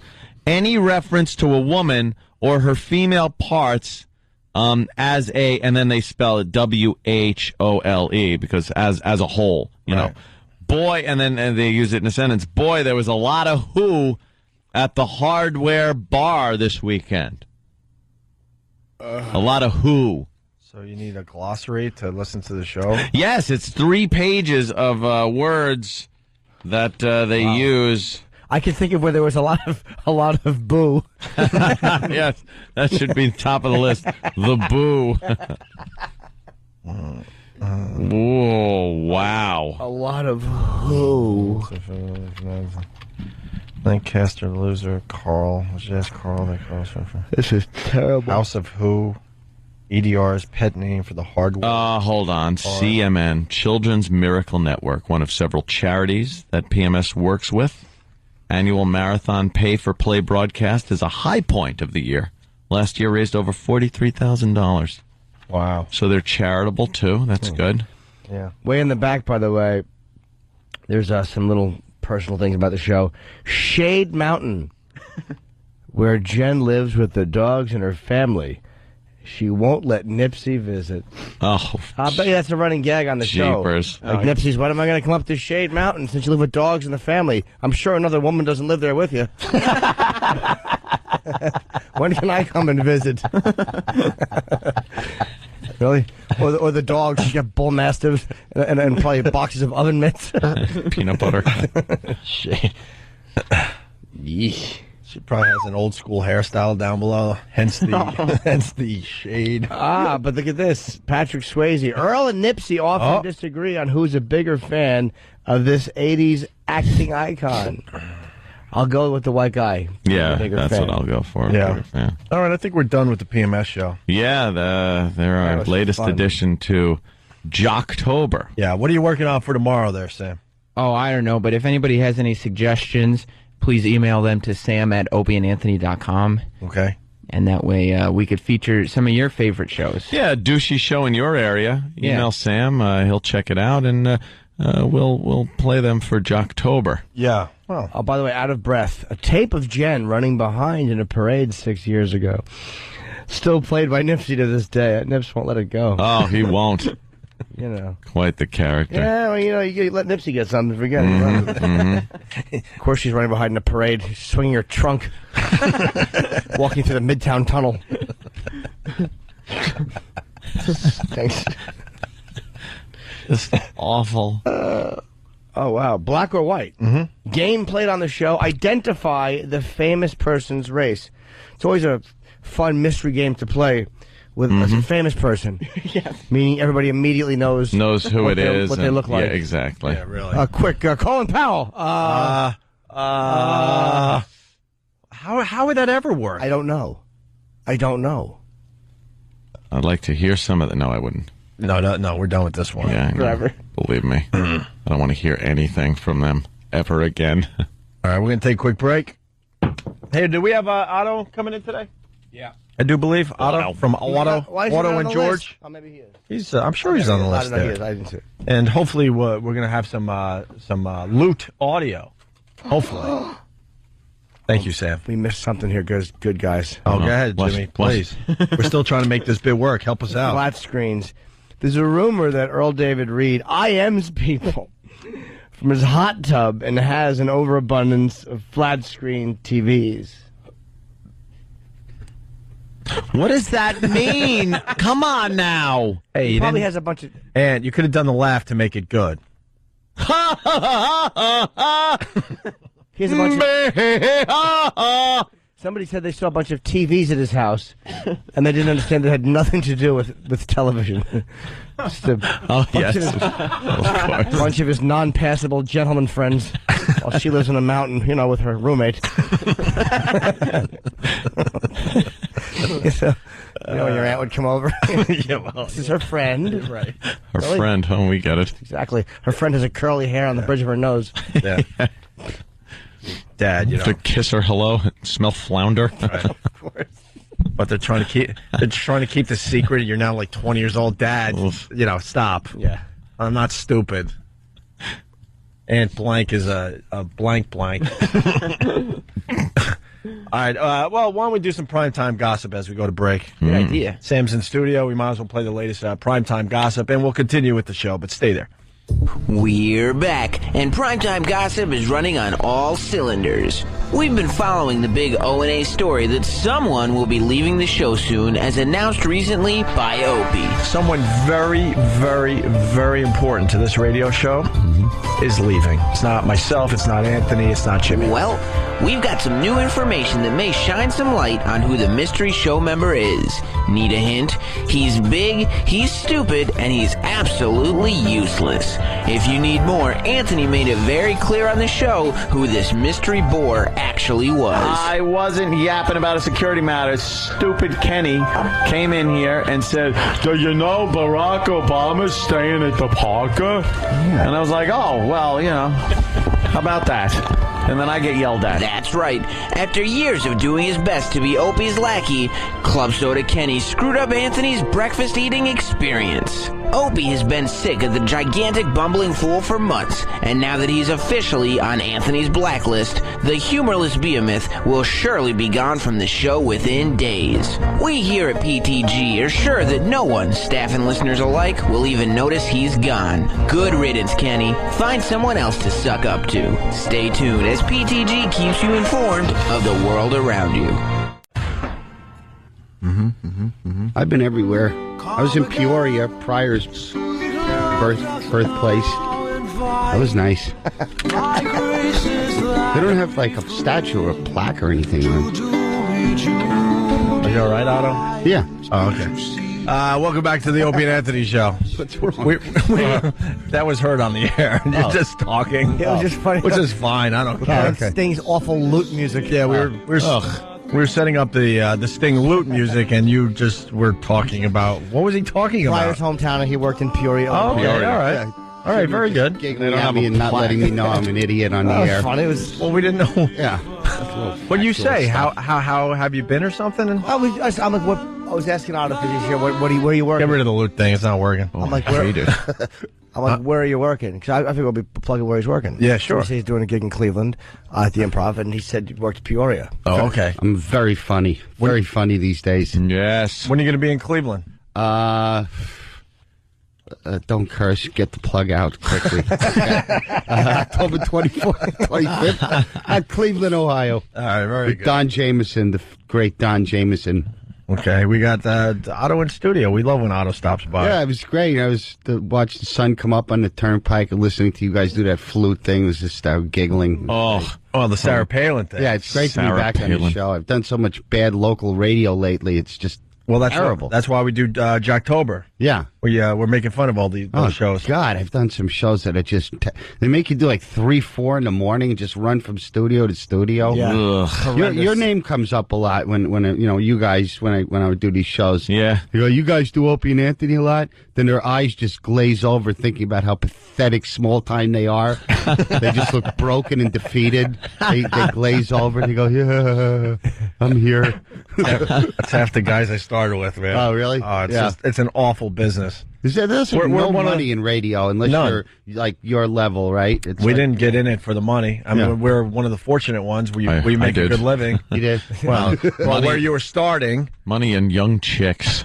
It's like jazz musicians. Like 99% of those guys don't really make any money at all, except for the occasional Miles Davis or You don't go into radio assuming you're gonna make a lot of money, and you do go into radio assuming you could bang a lot of young broads. Well, I told you, right? I assumed that everybody in radio was rich. Right. Oh. So when I first went on Opie's show when he was on BAB, I thought he was rich. Oh. So he goes, hang out at my house. We'll talk about radio and stuff like that. And I think The Crow was on. Yeah. Was it? The TV. Yeah. I remember. So I pull up, and Opie just lives in this crap hole. Oh. And I'm thinking, well, this must be his summer home or something. Yeah. Like, it can't be. This is it. But it was it. You were really hoping to drive up to a fine piece I of thought it was going to be a gate that opens up. And Oh, God, really? Are you kidding? I drive it. I swear to you, I thought you were, like, rich. You thought he lived where you live now. Yes. Wow, how cool is that? No, I was doing Wayne Manor. and I was doing well for myself at the time. This was like you where, said, in there was Boston? out there this on was Long Island. Oh, yeah. Long Island. I was Okay. actually doing well for myself, but like you said, you don't you don't get money until you start getting syndicated or get to New York. Yeah. The good thing about comedy and show business is, like, during a depression or a recession, comedians do really well. You know, like the golden age of comedy was right after the depression in 29.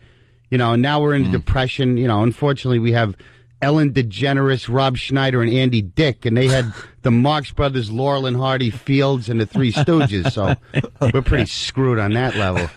Yeah, maybe a nice depression's what we need. Yeah, well, for comedy. Yeah, the golden age of comedy was, comedians people, would rather go see comedians than to have a meal in those days. They laugh to, forget their hunger. They want to escape, right? Oh, yeah. From reality. Comedians do well during bad times. I want to get you back to, so what's so bad about the local radio shows? What do they do? It's just awful. They want to ask me questions about the puppet, and it's just uncomfortable. Hey, does George fly with you, or do you come separately? I know. It's like, why can't I just do one show that's hot or something? I don't know.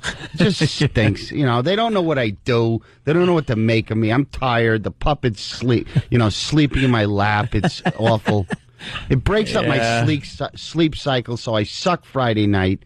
Can't fall asleep the night before. Can't fall asleep after the radio show because you wound up hopped up on coffee. It's just, I don't know. You're painting such a great picture of the whole... The road, by Saturday I'm cooking, So basically... On a Thursday through Saturday gig. I'm going to say, so basically, if you're going to go see Otto, Saturday might be your first pick. Yeah, I don't know. Maybe you don't want to say that on a fine radio show. I guess. That people listen to.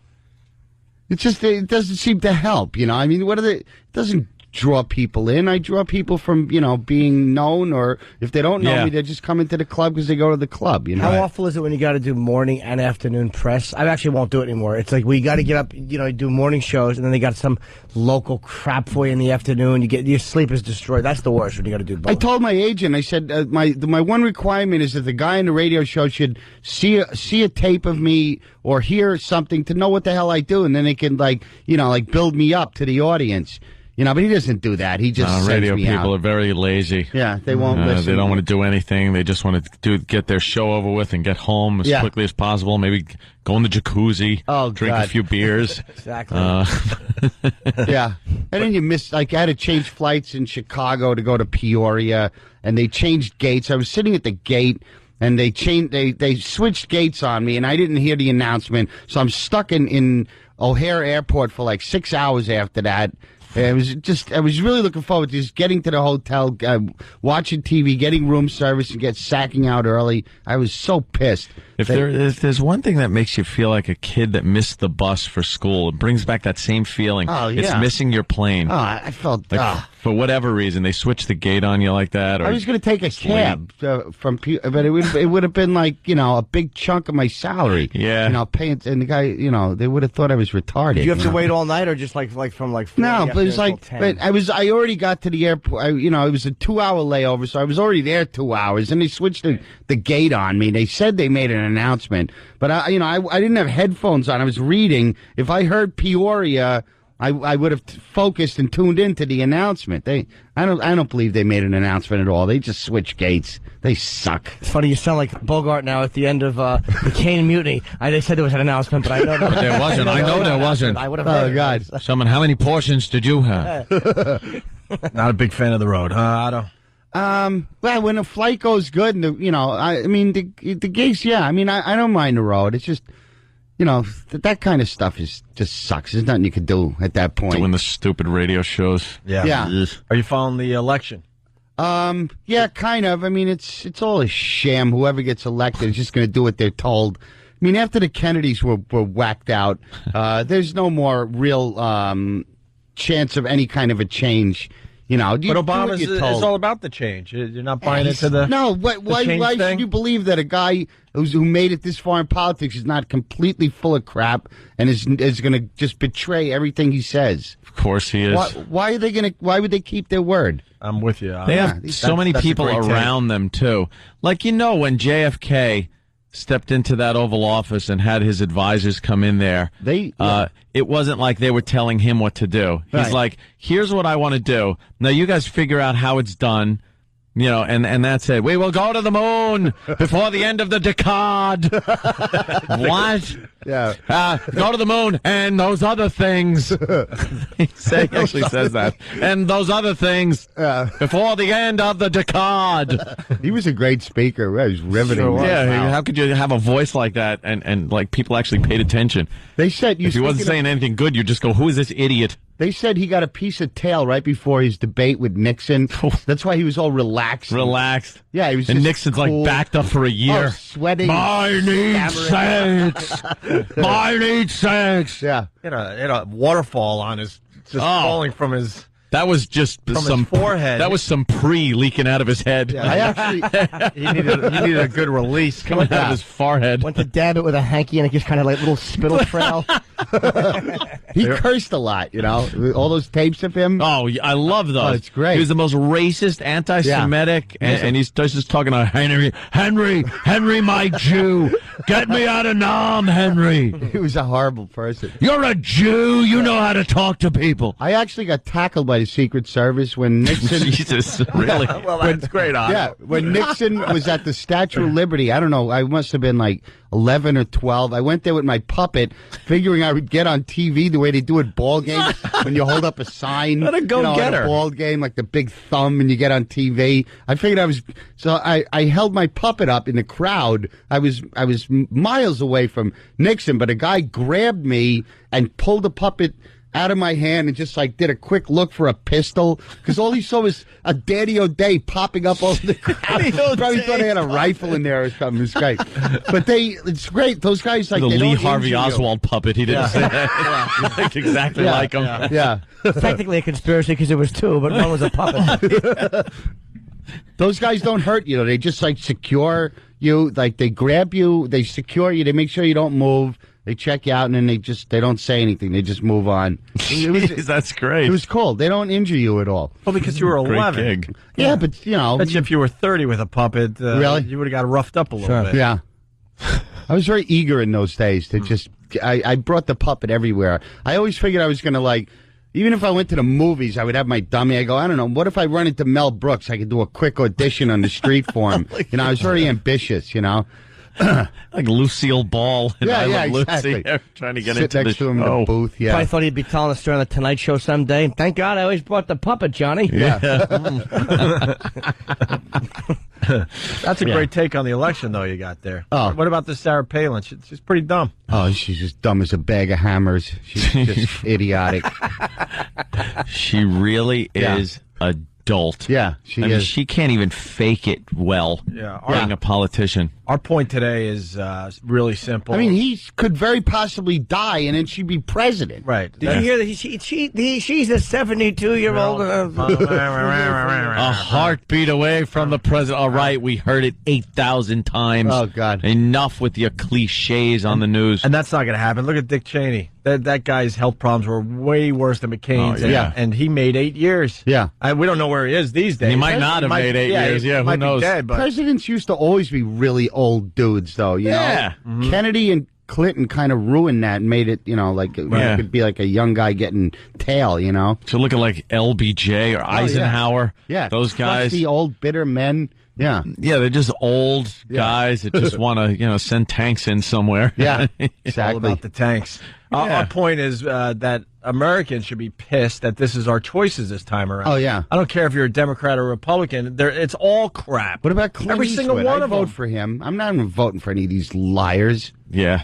These lifetime politicians. Yeah. That just, their whole goal from the time they were in school was to be president. Oh, that's God. got to be your goal. If you go into politics, you always want to attain the pinnacle. Sure. The presidency Anybody of the that United rose States. that high in politics has got to be completely full of crap. Yes. Unless they're like Bloomberg, who I like, even though he annoys But me. he's got, the only reason, He has he's money. got his own money. So he can't be bought. That's it. The guy can't be bought off, so he says whatever the hell he wants.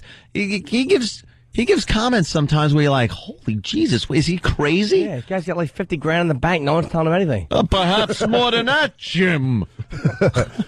That's why the Kennedys were, they actually thought they had the power of the presidency, but there is no power. You do what you're told or you get whacked out in a motorcade. Yeah. They weren't going to be told anything. We're the Kennedys. They had the money too, right? From the age of 1 year old, they would go, "You're a Kennedy. You can do it. Just bang as many women as you want and do whatever you want. You're a Kennedy." They were told that. Yeah. But when you're, you do what you're told. Even as president. When it comes to ending a war and stuff like that, Jesus. Can I still bang women?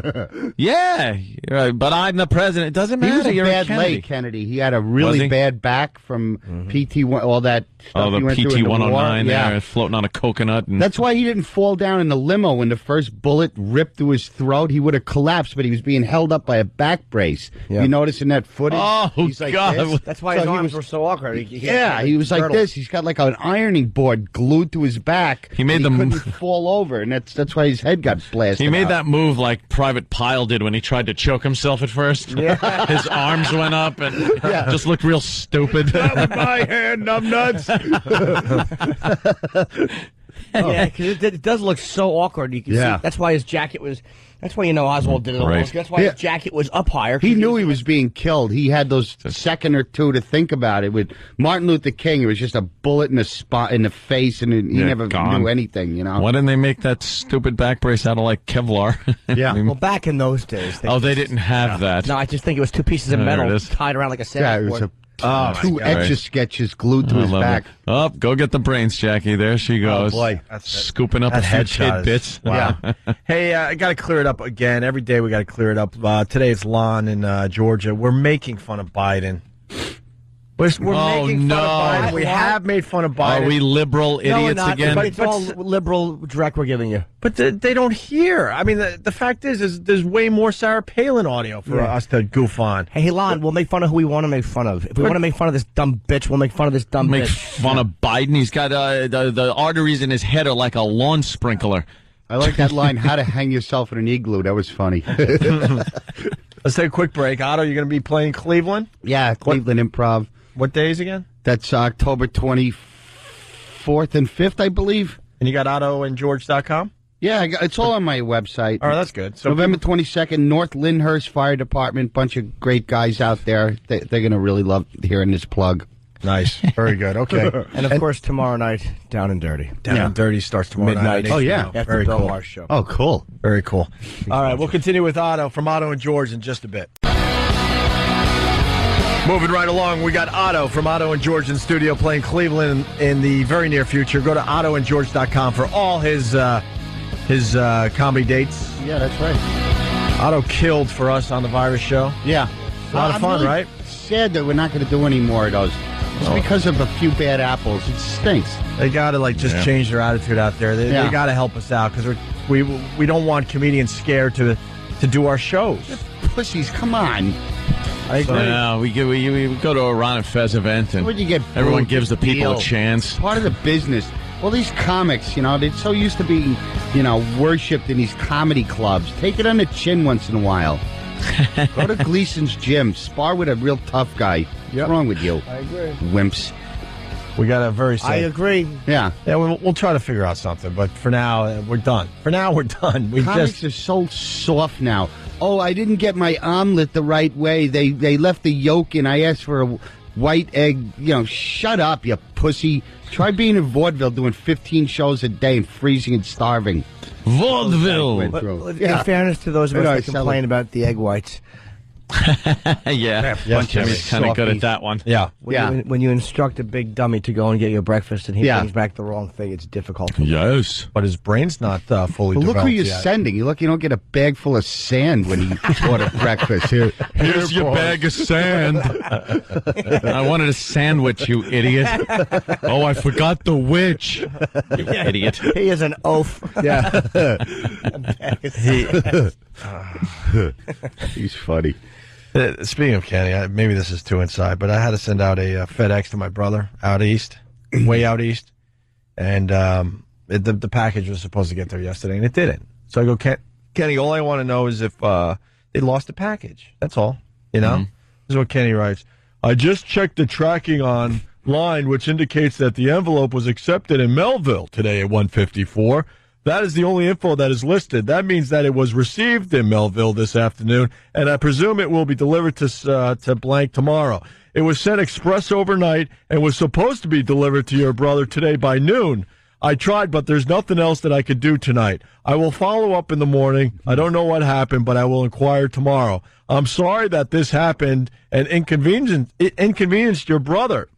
Call me if you want. And then I write, Kenny, no worries, thanks. I just want to make sure the thing's not, lost. And then he writes, I'm sorry, I hate when things go wrong, and I hate to disappoint or let anyone down. And yet that's all he does. I'm like, Kenny, you didn't let anyone down. You did your part of this. The FedEx people got lazy and decided not to do what they're supposed to do. Don't let him off the hook. He bungled it, and somehow it's for old time's sake. Yeah. We got a very sad story here. Listen closely. We have a fire taking out 15 people. What? Yeah. Listen to this. 15 people are dead and 10 more hurt after an early morning fire raced through an adult video theater in the Japanese city of Osaka. Jeez. One of the customers has been arrested on suspicion of arson and attempted murder. Police say he's admitted to setting the fire with newspapers. Most of the theater's 32 viewing cubicles were occupied when the fire broke out. Japanese fire officials are now conducting a nationwide inspection of other facilities with individual cubicles.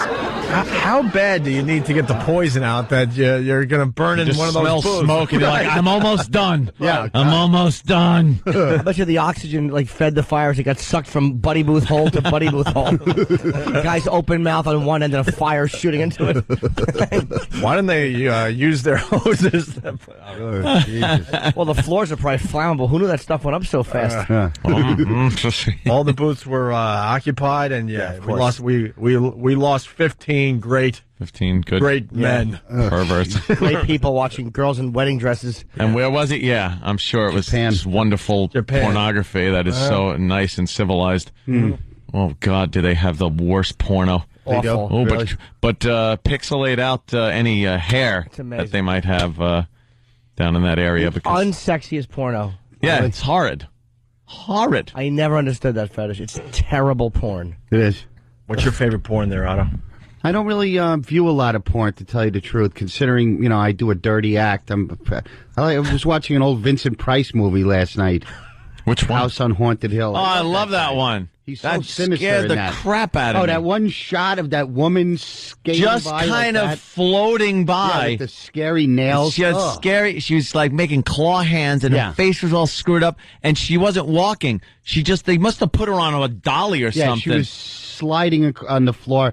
That was as scary as any moment in any recent horror film. As a kid, that made me freak out, right? crap myself. It was the worst, scariest thing ever. He that was one, cool. There's nobody like Vincent Price. The Last Man on Earth was another one where everyone got the plague, and except Vincent Price. Yep. And his wife died. That was the original version of I Am Legend. Yeah, I Am Legend. Yeah. His wife dies, and when people die of the plague, you're supposed to throw them on the fire. Yeah. But he didn't want to, so he buried her, and she comes back. Yeah. And you hear on the door, and it's going, "Let me in." Yeah, it's spooky. Let me in. And he's freaking out. It's his wife, so he opens the door, and she's all effed up, man. Yeah. She's got maggots on her and stuff, and she comes in and, kind of kills him. What happens? Do they reconcile? Vincent Price. Well, then he sings for Did she get a shower? Pedophile in a Thriller. The end. Then he dies. Yeah. First, he was on the Brady Bunch in the cave for the tiki. And then, he did Thriller, and then he's dead. He was very Edward bitter about Scissorhands, too. Thriller, right? He got no money for that. I'm sure he didn't. Yeah. Yeah, he got a day's pay. Like what the Comedy Cellar pays. He got like that. He didn't realize how huge it would be, or I don't even think he knew who Michael Jackson was, to tell you the truth. Probably didn't. He's probably just doing it for that. Yeah. For the goof or whatever. That was like the Scooter, too, though, with the Meatloaf song. Yeah. He was very unhappy with that. Was he? He didn't know it was going to be used in that context. Oh, what a dope They just he gave him is. a bunch of lines and said, "Here, read these, we'll pay you." Yeah. And they put it in the song as, it's just supposed to be sex going on. Can we play our version of that song? What is that? Kenny and Steve down the hall did a version. It's really... Actually, Steven from Bayshore reminded me of that one. Yeah, it's. We haven't played in a while. Maybe we could get it before the break. And stupid DiMaggio didn't like the mention he got in Simon and Garfunkel's. Oh, really? He didn't understand it, that he was a metaphor. And they didn't actually, "Where have you gone, Joe DiMaggio?" Yeah. He's like, I haven't gone anywhere. I'm still here. What does they mean, where have I gone? I'm not dead. It's the times of that area, you dummy. Well, Can't you look at things a little deeper? Punch your wife without repercussions. Yeah. Just sniff your fingers, smile, and be happy. Yeah. Exactly. Look at her bad movies and knock her teeth out. Let's say hi to Sharon in New York. A big fan of Otto. Yes, the phones are finally working. Sharon. Right, as we get close to wrapping up here today. Right. What's up, Sharon? Hold on. The phones are working great. I had a fan club. Sharon? Yes, the guy died. I just wanted to call and say hi to Otto. Hi, Sharon. Otto. How are you? Sharon, hi. Hi. How you doing? You didn't expect me to call in, did you? No. Where are you? I'm on my way to work. You where? I'm on my way to work. Oh, okay. How are you? How's Dan? He's good. He's probably still sleeping right now because he does that best. Oh, cool. Did you just do that because your girl might be listening? Hey, how's Dan? I know Dan and Sharon. Yeah, he's a good guy. They were at the virus tour with us. That's funny, though, because you do have to do that. It's like, who is that girl? And she's with Dan. Don't worry about it. Yeah. How's Dan? How's everybody? That's right. How's your vagina, which I've never seen? Oh, I just wanted to call in and say hi. Dan was so cute when he met Jim Brewer. He was like a big kid. Yeah. Like, he went all lollipops. I really? can't believe I'm meeting you. I wish Brewer would have spit in his face. Yeah. Big sap. Believe it. Yeah. And you made a good point because I'm doing some physical therapy and I keep going home to my girl talking about this Sarah girl. Oh, Sarah's great. She's really helping me. Sarah. Mm-hmm. And she finally goes, do you like Sarah or something? Enough about Sarah. I go, she's 7.5 months pregnant. Oh, of course I like her. But you gotta explain, right? Yeah, you got to do the old explanation thing. Yeah. Oof. Don't want to get in a jam.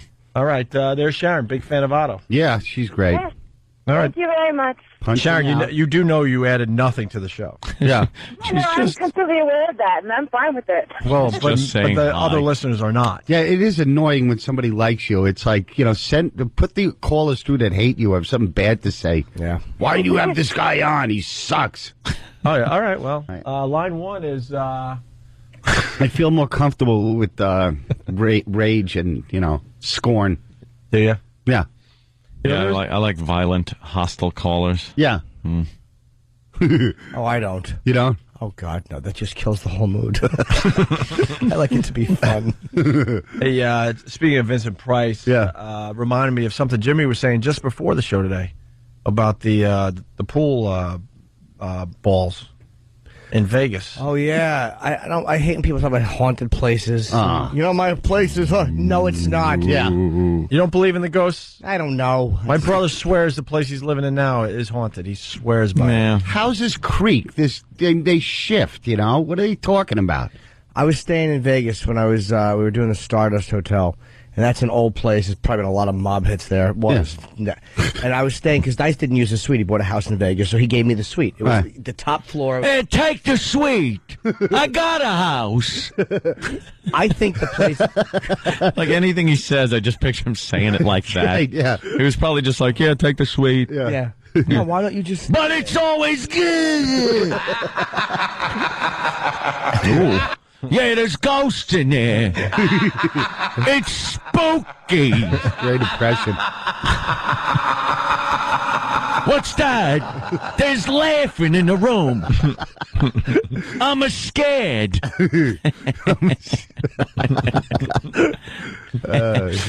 So it was the top floor was a huge 2-bedroom suite, but it felt old school. Yeah. And on top of the top floor, there's a pool table. And I was alone in the suite. I was sick. And I thought Kenny and Happy had come back to the room. Yeah. Because I heard the pool balls clanking.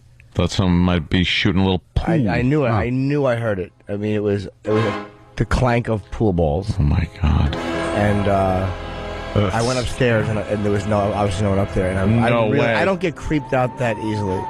But I was really freaked out. Really? Really freaked out. And you still don't believe in ghosts? I had many bad nights in that place as far as sleep is concerned. I think I stopped staying in the suite. I actually made them give me another room on the floor. It really creeped me out. Now we know why Dice gave you the suite. Believe me. He saw all this stuff and said, F that, I'm going to buy a house in this town. He's a panicky Pete with stuff like that. I guarantee you he felt bad vibes in that. I remember he didn't buy a house. I would love to see a ghost, because then that would be proof that there's something beyond death, you know? Yeah, but that scares me. Viable, it would scare you? I can't have... I was saying before, I was like, if a ghost came up and actually said, look, calm down. I'm not going to do anything. I'm actually going to give you some answers. I'm just here. I'm from the afterlife. I wouldn't hear that because I'd be going, like running like a girl. My arms would be flailing. Sure. I'd run like Jane Gum when he was giving the cards to what's her name? Jodie Foster. I got a card right here, and then the cards just fall out of his hand, and he runs. Oh, right to Mrs. Lippman's place. Stupid Mrs. Lippman. Senator's fat daughter in the well in the basement. Moths all over. They say the Comedy Store is haunted. Yes. Yeah, that's a big story. Yeah. Actually, Eleanor took me on a tour when I was out there. We took a tour through the store. I've done many sets there. I've never gone through the tour. Creepy vibe there, right? Yeah, well, she showed me all the little back places where they say, and there was the basement area was very creepy. Really? And I didn't go down into the basement. A comic I know, Joey Gaynor, said he used to like be the doorman, lock up and stuff, and he said he would always hear like women in the women's room like after hours, and he would go in there and it'd be completely empty. He'd hear like conversations in the ladies' room, and he would talk like in 1940s type, saying slang like that. Well, let me tell you. Yeah, like that. I think he's a bum. Yeah. I don't know if it was Grady in the men's room talking about how your son is attempting to bring an outside party into this situation. I corrected them. A Def Jam comic? Cook. The Comedy Store, too, is just a dark, creepy place to begin with. Why don't you light up the joint? It's a comedy very miserable there, I know. With, like, just little, like, lights on the table. Very unhappy place. Yeah, it's like a gloomy... Yeah, it is. It's dark. Yeah. I always bomb there, too. I got to do that. So I'm doing a set there, I think, Monday. Really? Well, I can't do the Improv because it's Black Night at the Improv, so I'm not going to face that aggression. Oh. So I think I'll do the store, and that's why I always bomb there. Always. Really? Oh. Who they get to replace you? Michael Richards? He's racist. Where did he go? Literal Jim. Why don't you do the Laugh Factory? Maybe I will. Yeah. It was very creepy being there, though, man, to be honest, because murders were probably committed there because it was a mob place before. Mm-hmm. They said a lot of stuff happened. It was Ciro's. It was a famous, very famous nightclub. Yeah. Yeah. Well, we all ran out of steam at the same moment. No, I was just pondering that, like, what could have gone on during that time where, why haunt the place? Why are chicks in the bathroom talking? Yeah. Would they die in there? I don't believe any of that crap. It's just stories to me, I want to... Stories? Yeah, I haven't seen it, so I don't believe it, UFOs, probably out there. I haven't seen one. I'd love to. Yeah, until I see stuff, I'm the biggest skeptic. You have to be scientific. You can't just believe in everybody's hoopla. All that ghost stuff, like the Amityville Horror House. That is like, the story came out, the book first, which people read it and were like, oh my God, this really happened, and then they made the movie.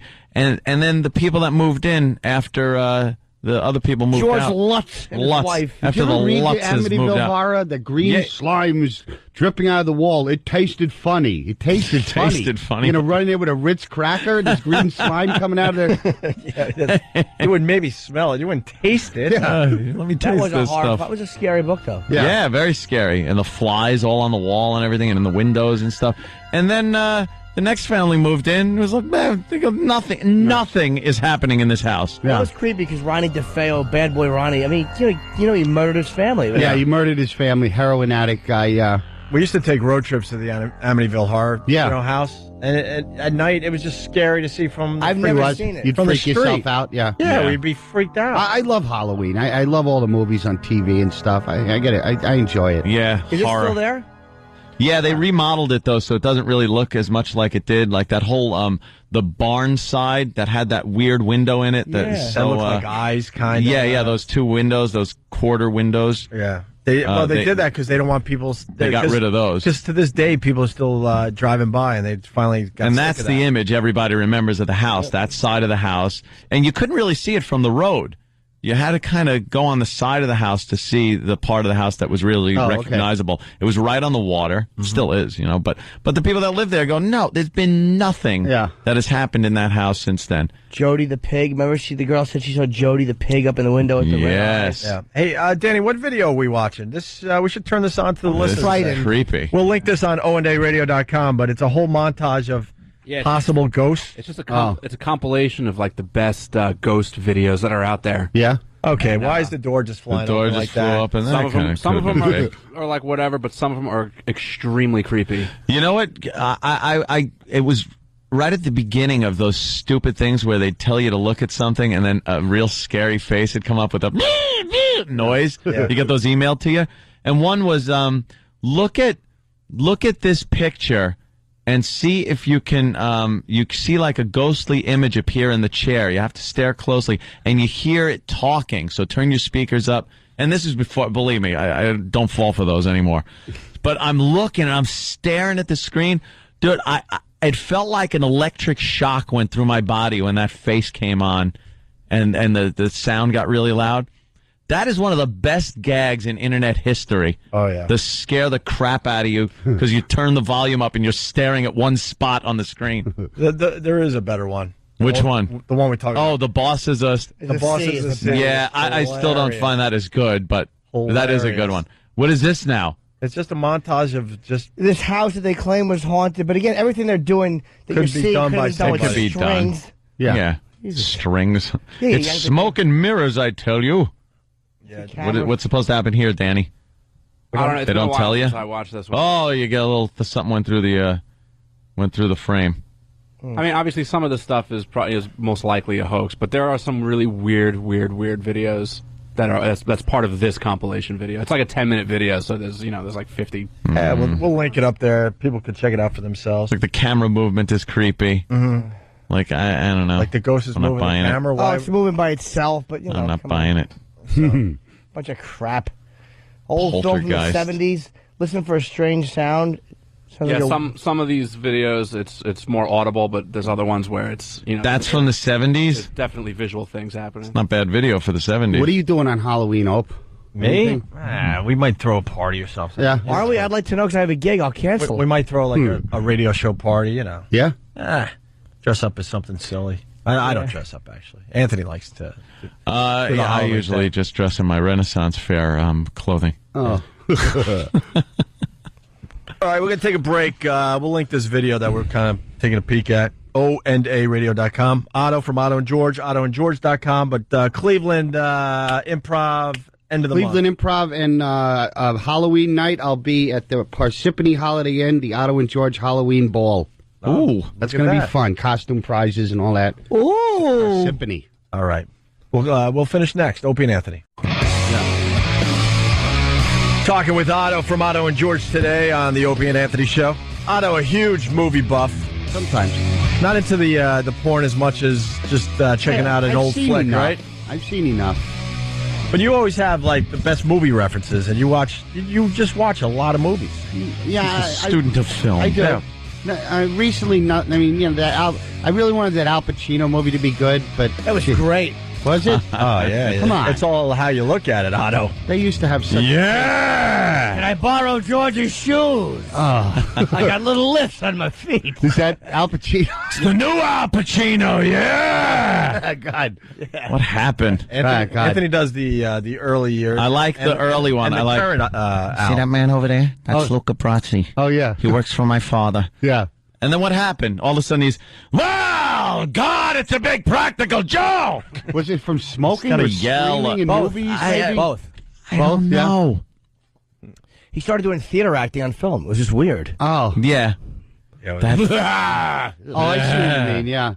I mean, that movie was like 87 minutes long. A crime drama has to be 2 hours or better. Was that 87 minutes It's not long? even an hour and a half. Righteous It's like, Kills? come It's on. not a 90-minute Channel 11 Godzilla with John movie. Leguizamo in it, too. Yeah, They he's- hate that guy. They're messing up the movies because I think Stuntbrain turned me on to this. The movies have to be an hour and 40 or less so they could get an extra showing to make a little more money. Oh, yeah?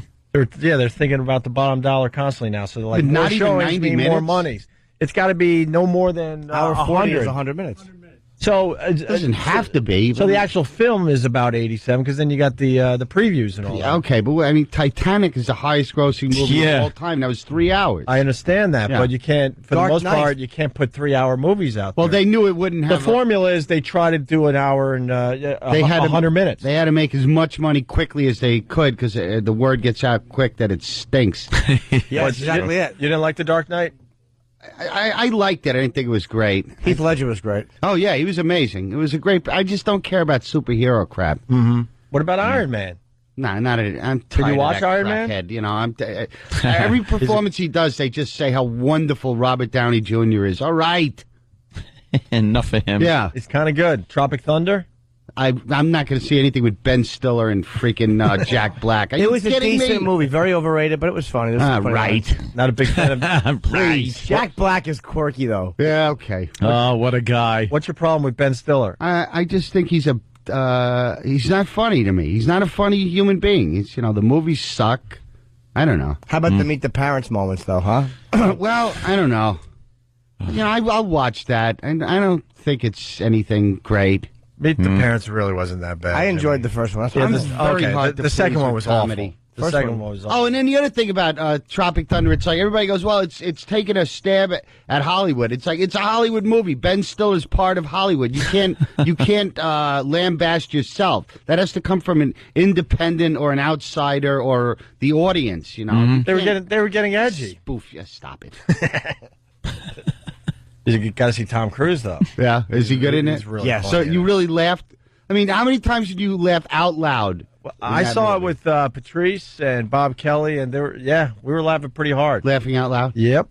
I laughed to myself. A lot of that had to do with the company. Honestly, you're with your boys, you're having a good time. Honestly, not laughing at Ben Stiller as much. No. But Robert. And now he's doing that Joe Piscopo. Look, got big arms now. Look at my guns.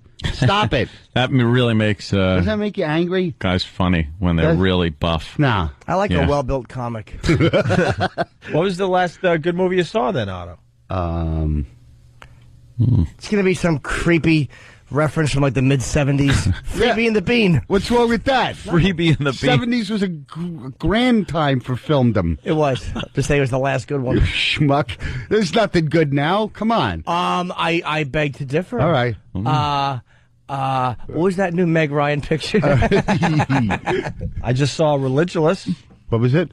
Religulous, and I'm saying it right. That's a movie? Yeah, the Bill Maher movie. Oh, the documentary. Going after organized religion. Yeah? It was good. Is it good? Yeah, it was very funny, and he's getting a little crazy. He's going after everybody, but it was good.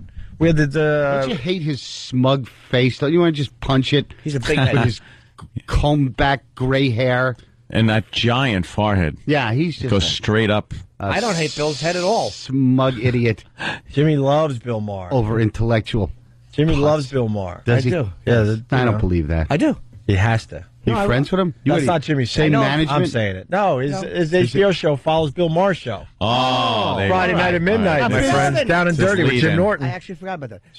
Yeah, you did. I actually do like him as a comic, even though I don't agree with anything he says politically. I think he's a funny comic, I hate comics with their stupid agenda. Yeah. I saw goddamn, and I don't care who's friends with him or whatever, that ass Jimmy Tingle. Oh. Up in Boston. Oh, the political guy? Oh, God. The guy is just spouting liberal garbage. Really? He's a hero up there. Dude, man. he stinks on ice. He's I a was hero. sitting in this theater where I wish I was up front so I could have just made like a Patrice face at him. Just, Who dragged you to that show? Some friggin' C. Oh. I think I had to go with the ex and friggin' the mother-in-law. Of course. Why would I go anywhere else without the mother-in-law? Oh. Let's go see Jimmy Tingle. I hear he's wicked pisser. All right. We'll go. Let's go. And they got to hear this guy in his Boston accent talk about the conservatives. Yeah. Shut up. Really? There's too many guns in this goddamn country. Yeah! And everyone's clapping. Shut up. Yeah. Not enough guns in good people's hands. Yeah. You'll see the illegal guns go away. Give everybody a gun.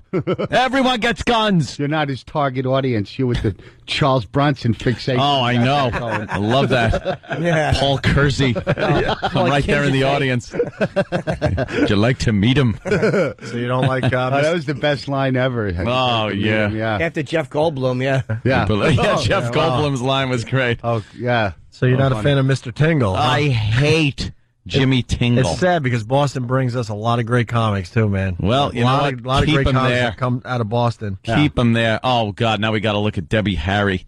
There's something to be said for not looking young when you're kind of getting older, because she was no kid back then. Yeah. She was like in her 30s during the Blondie thing. She doesn't look bad, though, for And 60. she's horrid. Looks like she should be hanging around with Dalmatians. What is she? For 60, she's not She's bad. got a copy of herself on her lap. Yes. She's 60. Dog. Yeah, the dog looks just like Debbie. Oh, Jesus, what am I talking about? Oh, look. All right, look who's interviewing Debbie Harry. Uh-oh. I don't think she looks I think I got a little dig taken at me this morning. You think? Yeah. You be the judge. We do Everyone have knows the audio. story. Me and the ex. Oh, the ex, yeah. The ex I got traffic some girl. good Super 8 of you guys at the PNC. Oh, good. Collector's material now. Yeah. Yeah. And, hey, man, you were married. You don't want to be, told what to do. Exactly. The hell with it. Otto gets Correctamundo. You're having the life of a show business guy. You're cheating. You're breaking up with this one. You're going out with that one. That's right. Otherwise, why be in showbiz? You want to be some square guy? Yeah. Married, told what to do. Exactly. I had it. Emasculated putz. Oh, please. She was Didn't hot, need though. it. Yeah. So what are you saying? Would she darken her hair? Well, Yeah. it's the big change that takes place after the breakup. Yeah. You got to change your look and everything like that. I don't know. So, there was, as you know, the story went that my laptop, it wasn't exactly my laptop. I said it was my laptop, but it was the girl in the closet's laptop. She had it, holding it, hostage for some money for her dry cleaning. And she did some CSI with it. Yeah. And she had somebody... a hard drive looked at... I think that's a felony, by the way. In hard drive forensics, look through it to see whose computer it was, what info was on it, everything. She went through that. And then I had to give her about $1,000 to get it back and my Easy Pass. Pretty much two things. That's And the Easy Pass I could have extortion? Yeah, that's what they call it. Wow. Yeah, that's what they call it in this country. She's real bitter, huh? Yeah, a little bit. Wow. And that was after circling little items on my Amex bill saying, "Is this the night you were out with one of your whores?" Oh. That was written there. So I just wrote, She really yes, loves you, huh? Yes, it was. Wow. I don't know. There's something going on. I love Otto shocked that she might have actually Yeah. loved Anthony. How the hell that happened? The hell? What? I thought she was doing for the publicity. Huh? Yeah, no, I thought you were, cute couple or Yeah. whatever. Like, So- just using each other for Yeah. fame. Yeah, no, right. there was an actual love Something thing happening, happened. Otto. Gee. Yeah. And then, so apparently, this laptop was a big item. That was the big thing. She had the hard drive checked out. I needed to pay to get it back. It was a big item. So this morning, there seemed to be this story that was on about the guy that stars in House. Hugh Laurie. Hugh Laurie in an all-new House. House must. Someone comes in with a bloody nose, and it turns out to be complete body cancer. Can House save this person? Gives me the heebie-jeebies. That On show. a brand new house. Huey. Yeah. So his house was broken into, and some things were taken. And then she did the story because she was doing the entertainment reporting. Oh. And then there was a little thing about a laptop, and everybody seemed to laugh a little too much about it. Oh. So I think there was a little dig being taken. Let's take a listen. Listen, and you decide. Hugh Laurie's house is burglarized as the British actor and his wife are asleep upstairs. Laurie says he was in bed when thieves apparently busted into his Hollywood home. When the star woke up, he realized his laptop was gone, along with other personal items. Police believe the burglary may have been pulled off by a gang that's been targeting other homes in the area. You would think he would have a really good security camera system. Yeah. Being Hugh Laurie and making so much money these days. And you just took the laptop. All right, that's what it is. No good stuff. Hey, anything they can carry. See, mentioning the laptop, and the laptop was a huge issue. Believe me, it was a huge issue. And she just has to bring up, she only took the laptop. They only took the laptop. Yeah, there's a little water cooler thing going on. And they're laughing. And the fact that she says, you think you'd have a better security system. Like, all that to me is a personal jab. Jimmy? Look, she's a lunatic and a felon.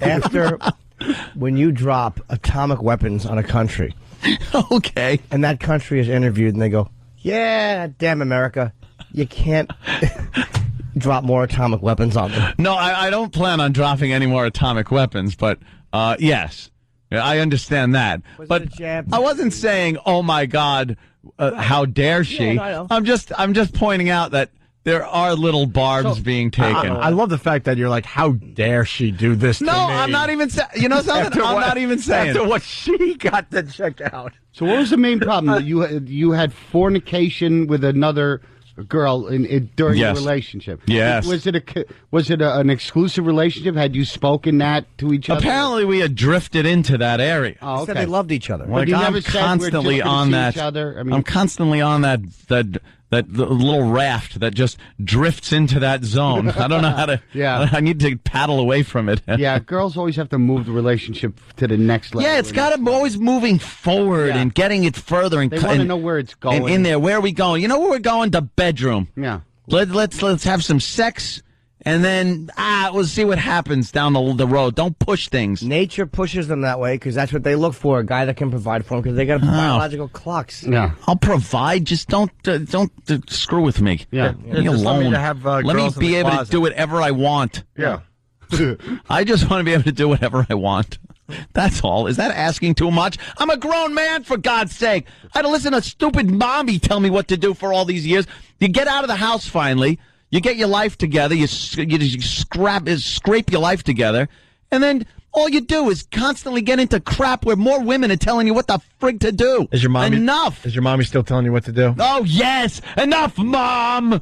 No, she's not telling me what to do. She doesn't care. She's cool with how this all went down? Yeah, she laughs. She goes, how is it? She called me the other day, and she goes, how's your love life? I go, read the paper. I don't need you. I don't need to tell you. She goes, I don't want to read that. I don't want to listen to the show. She goes, Sal comes in and tells me. And she goes, I don't want to hear it. Ro! Anthony had a girl in the closet, Ro! He was having sex with her. And Jill walked in. Ro, you gotta hear this story. Yeah. I don't know. He couldn't find his shoes.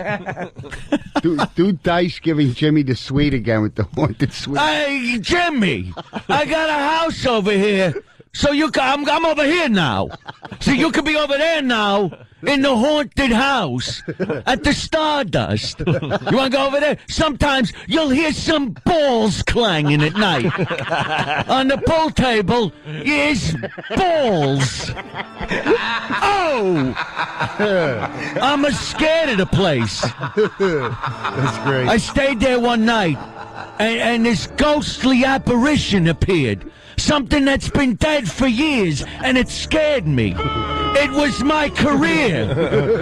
It was haunting me. Hickory dickory dock. The hands are going backwards on the clock. That's great impression. It's so funny. That's very nice, Em, though, to give you the suite. Yeah, it sure was. Yeah, I'll say that. Give you the haunted friggin' ghost suite. Nice. It's an open grave. Why don't you hop in and take a nap? It's great. He stays in a nice ghostless house.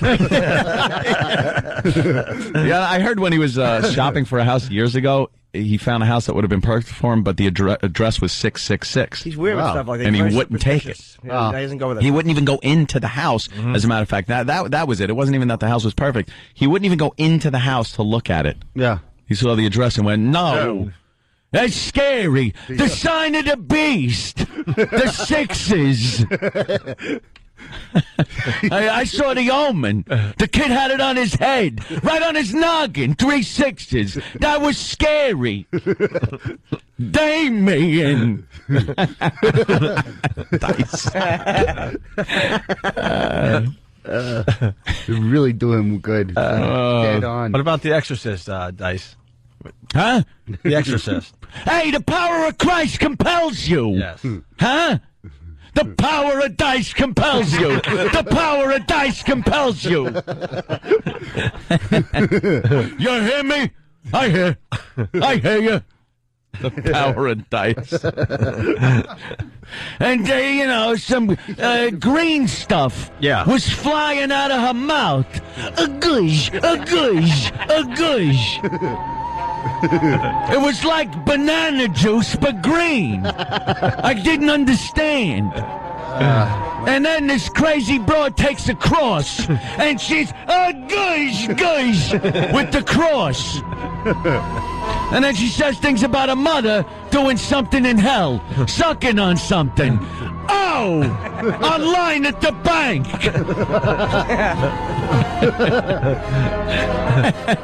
You're funny. Yeah, dice. Gotta love the dice. Come on. Why did you start doing this 2 minutes before we got to get out of here? Do some We're going to be over there now. Yeah, we'll continue over there. Do it at Sirius XM. You can use dirty language. Of course, then I can curse. You can be salty. Yeah. Well, why don't we get the hell out of here? We like to spice it up on that side. Yeah. Let me tell you. AutoandGeorge.com. Cleveland Improv later this month. Yep. And then Firehouse out on Long Island. Yeah, November 22nd, North Lyndhurst in Long Island. Long Island. Fundraiser thing. I highly recommend you go see Otto if you haven't. Yeah. Otto and George, amazing. Absolutely. Amazing stuff. Janine from Long Island said if you were with Jill and cheated on Jill, that George would have turned into a Duraflame. Oh, man.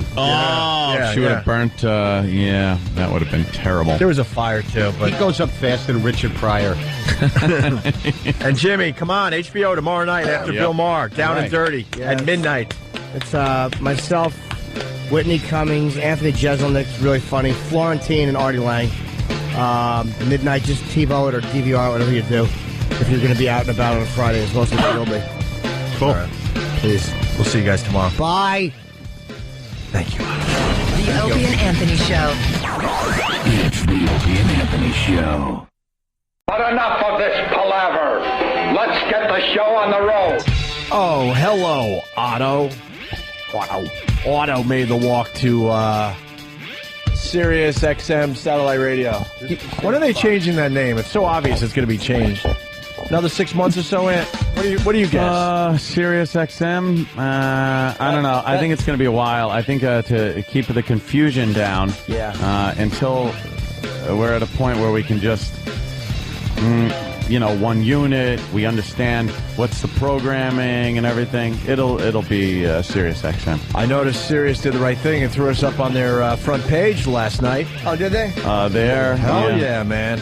Already they're taking better care of us. Well, kind of the email I fired off last night. Hey, but that usually never works. At least these guys are listening, huh? Yeah.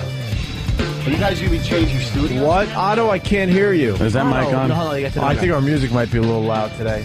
Then again, Dirk is deaf. We know that. What? Remember, Dirk? What? You're doing better, though? Thumbs up? All right, good. Now? What were you saying, Otto? Are you going to change studios again? Yeah, maybe Mike, I think Otto's mic is off. Are you kidding me? Didn't we fix this problem yesterday? Try again. I'll tell you, I get no response at all. No response. That was a good Rodney. He does these impersonations. It's like the people are right there in the room. He does these impersonations. I swear, you would think it was the real people. Sometimes I get lucky and the bank is on. And we do have a great phone call. I don't want him to go away. But what were you saying? What was your question? I was wondering if you're going to change studios again for this. They kind of want us to, which is just more of a hassle than it's worth. I like it here. So we're going to try to figure it out. It's very nice here. They're starting to understand that it might be a hassle to walk even further than we do already, and then go up more floors than we already go. Yeah, they're up on the 180th floor. I know. No, there's not that many floors in that building. It's in Cloud City. It's in Cloud City. It's a new part of Manhattan called Cloud City. Good old Jim. Yeah, so we'll figure it out. There's a lot of things. I know. There's a lot of things to figure out. We don't want to lose this phone call. It's Santino from Massachusetts. Santino, welcome to the Opie and Anthony Show. Remember the goofy Salt Lake City Zoo morning show? Yeah, sure.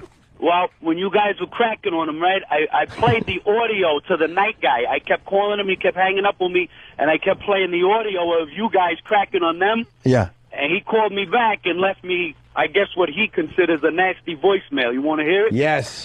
Sure. All right. Yeah, you One can do second here. Let me just find Are it you here. a- Just give me 2 seconds here. Are you one of those New Yorkers that made their way to Massachusetts? Unfortunately, yes, sir. It's so obvious. You sound like you might be of Hispanic descent. Good call. Half, yeah. Cool. All right, let's hear. Okay. Let's hear this voicemail. Okay, here we go. Trying to get one of our listeners back. Here it comes. Here it is. All right. p.m. Hi, Santino Spinelli. It's Jared Banks of 97 on CHT. You're so creative and genius and original for playing that movie clip. Taking a total mark for Opie and Anthony. Dude, I love it. I appreciate it. These guys are huge and I want to try and pick on somebody in Salt Lake City. You're a freaking genius and you're amazing. And I don't know how you get up in the morning and be as awesome as you are. Really, I want to be half as cool as you are. When I grow up one day, I just hope to be that awesome. So thank you so much for calling the radio station. You, my friend, are the man. What an idiot, huh? What an idiot, huh? What do you want me to do now? Bash his skull in? Yeah. It's nice. He thought you were awesome. What's wrong with that? Santino. Santino. I think he got under his skin, Santino. Pretty good, right? Yeah. I like this. Walk right up with your Ivy League sweater. Bada bing. Yeah. Yeah. The nail. Right. All right, you guys fucking rule, man. All right. Thanks for entertaining me all these years. Man, I need to borrow your car. I just need to borrow your car. I got to move somebody. Just watch that famous Call me, temper. Tony. Call me, Tony. You know, I'll give you a call. I'll give you a phone call. You give me 2 slices. Yeah, 2. Yeah, I put them together. Take off my wig, get on a plane, and suck a dick. Yeah. Thanks, Dan. All right, I'm bored with it. All right. That guy was great. Hey, I hear. I Bubba. love that accent. I'm also hearing Yeah. Bubba the Love Sponge went after us again. I hope yesterday. not. What? That Bubba's tough to deal Stupid with. name. For why? Why? What? For why? What? For, That Bubba's a tough customer. what did we do? You fat cunt. Shut up. What did we do this time? Maybe E-Rock could tell us because he secretly wants to work for Bubba. It's very obvious. to Does he everyone really? on here. I think so. Yeah. Why? It brings him up a lot. Maybe he's listening to him, and then he hears him goof on us.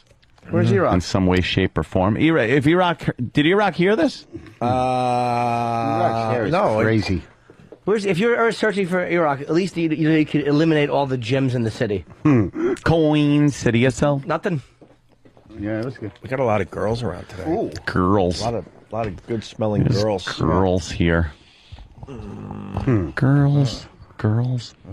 E-Rock. No, I have no idea. I'm finding out. But you like Bubba and you want to work for his Why do you radio wanna show, work for right? him? Yeah. Why would you want to work for Bubba the Love Sponge? I have no interest. You think in there'll be a lot working of for Bubba. food in the studio? That's a reason. No, I'm finding out. What now. do you like about the Bubba Why? the Love Sponge show? I don't like the Bubba the Love Sponge We're show. not good to What you? don't you like about him? Him. Why? What's wrong with him? Well, we already did the bit where he sounds like everyone else. He uses the same crutches over and over and over. Sounds like you listen a lot.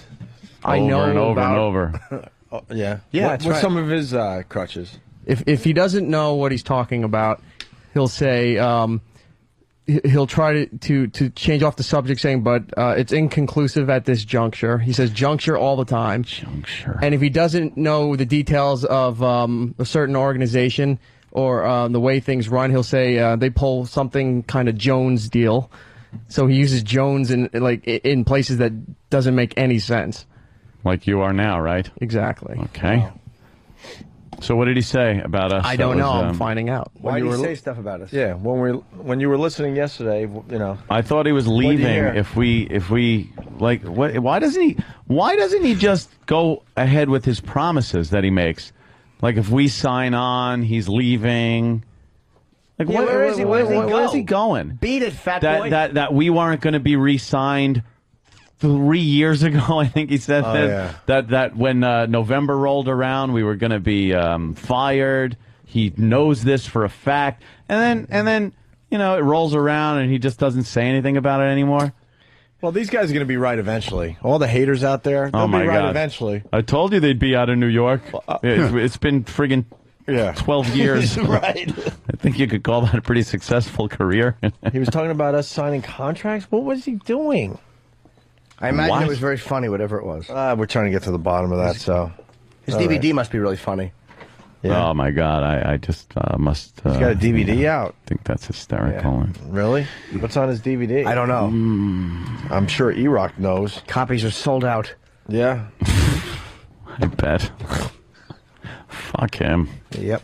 Fat hack. No reason to have to like somebody because we work for the same fucking company. Fucking fat hack with a fake voice. I don't know. Just I be don't- yourself. I don't think they like him over there either. How To tell you can the they? truth, I don't think like the bosses like him. Fucking fat cornball with a fucking put on. How about just your own voice? Yeah. With fucking put What on kind your of voice does he do? Well, you know, like one of these. It's my radio costume. It's like the fucking man cow type voice. yeah. That whole phony kind of over the top gonna yeah. talk like you gotta sound like someone different to justify that you're on the radio. Oh, yeah. You can't be on the radio because your voice isn't like this. That's very obsolete. Don't they know that? It's yeah, like it's just be ancient. That's like fucking so unhip. ugh, Charlie Tuna voice. Hey, it's Charlie Tuna with you here. That fucking Boss jock from the 70s. Yeah. It's just garbage. It's phony. It's not sincere. Everything they talk about is just this phony, edited portions of their life or something. At least we might At least be Wolfman assholes, Jack but we'll had a throw reason shit out. for talking. Like No, he was a wolf. man, what, throat cancer? Well, no, he was a Oh. wolf man, you know? Oh, he was a wolf? Oh, Yeah. I didn't get it. Yeah. Hey, look, I'm a wolf man. Yeah. Grr. Okay. Throat cancer. It's also the 60s, too. So. Yeah. Anything you did was new. Oh, God. Fucking radio. He told some joke. I was listening to him actually. What, Danny? What's wrong? What's wrong, Danny? Is that the dump sheet again? No. Oh. Yeah, they What are you pointing at? dumped a couple of there's stupid just words. there's a bit on that Bubba DVD that I wanted to do like in 2005. Oh, the Deal or No Deal? Yeah. What was Deal or No Deal? I wanted to do Homeless Deal or No Deal with Tippy Tom and just have like terrible prizes and little baggies and stuff and have the homeless guys trade in their damn. shit for even worse shit. Oh, well. People must have done it justice. Michael in New Hampshire. How are you, Michael? Hey guys, I just upgraded my Sirius subscription, so I'm getting you guys. I'm getting the whole package now, basically. Oh, good. But I am a Bubba fan, and let me tell you, man. Since you guys are on the same team now, it's basically Bubba's calling the truce, man. What is you guys are on the same team now, so let bygones be bygones, and we're all going to work together. We're going to make this thing work. Did he say that? But I thought he was bashing us. He has, Well, he did before. Dude, he has nothing to do with our careers. Wait, You do your stupid show, we'll do our stupid show. Did he really say let bygones be bygones? We're on the same team? I swear to God, I listen to him every day. All right, then. You know what, though? That's fine with me. Every day. And now I got you guys, and I'm like, you guys are my hometown crew from Beantown, so, I'm glad I got the whole package now. But let me tell you, you guys...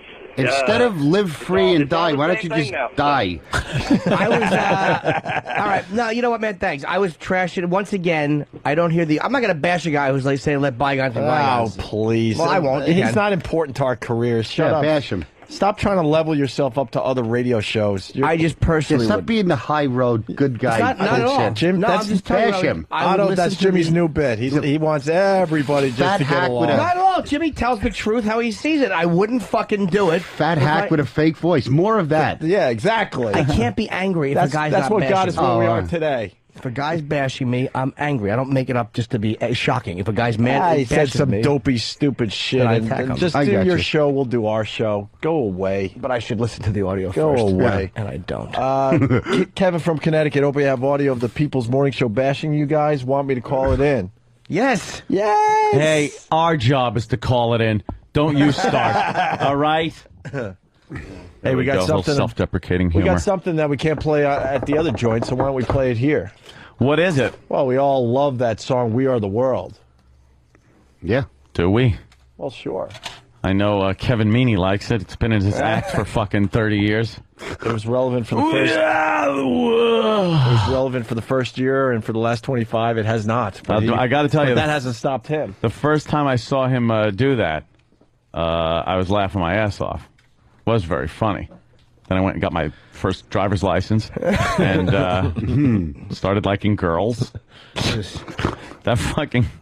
That bit is so old, and if he's at Caroline's or something, there he is. What does he do with it? Does he do the... He plays the song through the PA, and does like a facial impressions of everybody that's singing. Oh. So the Bruce one, Bruce, if you remember the video, was really straining and making that weird face, and he over-exaggerates that. Is that a big closer? That's his big fucking closer. Does he loosen his bow tie for that and get all like... No, I don't think he ever loosens that bow tie. Stop it. We can't loosen the bow tie. We'll lose the house. You'll put an eye out. Yeah. They're going to sue us. We'll lose the house. God damn it.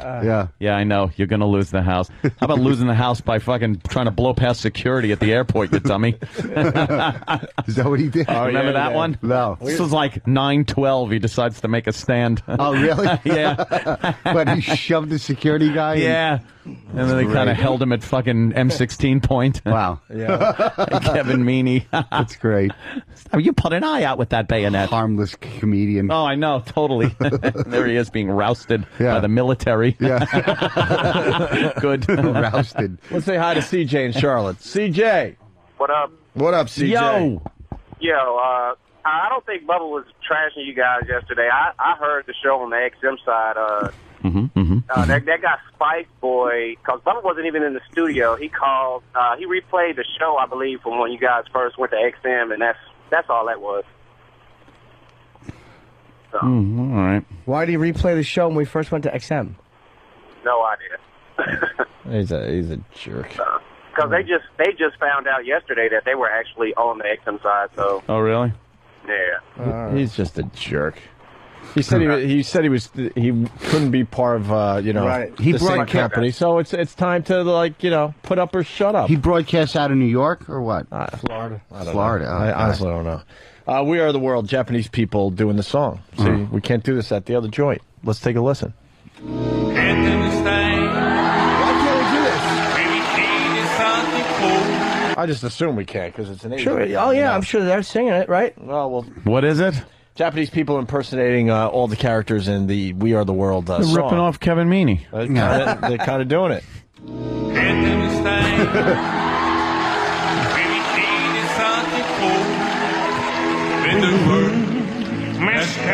Together as one.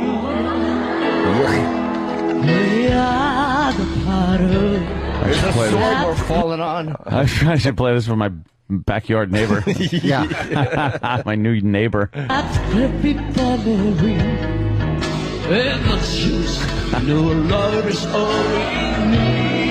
Mako?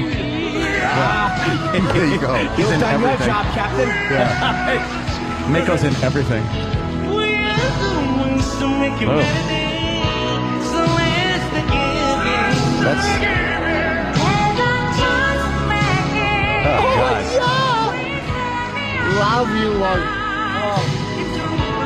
Better day when you shit on me. I love being shit on. It's not quite as funny as a flash fire in a stroke booth, though. Well, we raised the bar a little too high early on this show, Otto. I'm sorry. We continue, though. Let's say hi to Rodney in West Virginia. Rodney. Hey, let me tell you. Rodney. Wear a brown tie. Hey, Rodney. I'm in West Virginia. How did I get here, you know? I can't wait to get the fuck out of here. Bunch of fucking rubes, I tell you. Rodney. Yep. He's like, We're all going to get laid. Hey, set my friend Wang up with the whole schmear. Rodney? What's going on? Call me when you have no class. Oh, dance of the living dead. Rodney. Yeah. Okay. What's up? How you doing? Hey, I'm no doorknob either, all right? Rodney. Yeah, it's just I'm just saying I'm a big Bubba fan. I've been listening to y'all for a couple of weeks, and I really like you all. Y'all sound good. I can't just see why y'all just don't, come together and have a good time. I'll tell you, Rodney. Let me tell you why. Because there's been so much bad blood over the years that it can't just be like thrown away. Not just on air shit. It's like real personal stuff that's gone on over too many years that it can't just be solved in one day because we work at the same place. It just ain't gonna happen. Over time, I don't know what the fucking future holds, but as of right now, I'm not going to hate on anybody, but I'm not going to fucking give anyone the benefit of the doubt either. I'm just going to play this out. I got a job to do. I come in here and I fucking do it. I don't have to be friends with anybody, or I don't have to be enemies with anybody. I'm just doing my fucking job. We like to hang out with real people, too, because now supposedly he's congratulating us, but a month or two ago he's like, if they sign Opie and Anthony, then I have to leave this company. So which Bubba should we believe? Right. And I'm not taking anyone's word for it anymore that calls in. I'm just not fucking any faxes, any emails or anything. I'm not. And then all of a sudden we're like, all right, and then what? And then he turns on us again because he's a fake dude. We don't know who Bubba is. No one knows who Bubba is. Well, at the end he's probably congratulating us because he knows we're a very important part of this new company, and he better shut his fucking trap. Guys like that just want you to say his name a lot. It doesn't matter if it's in bad or in a good way. It's just to get him, his name out there. There you go. That's right, Otto. Yeah. Otherwise, why would he pick a fight? You guys are bigger.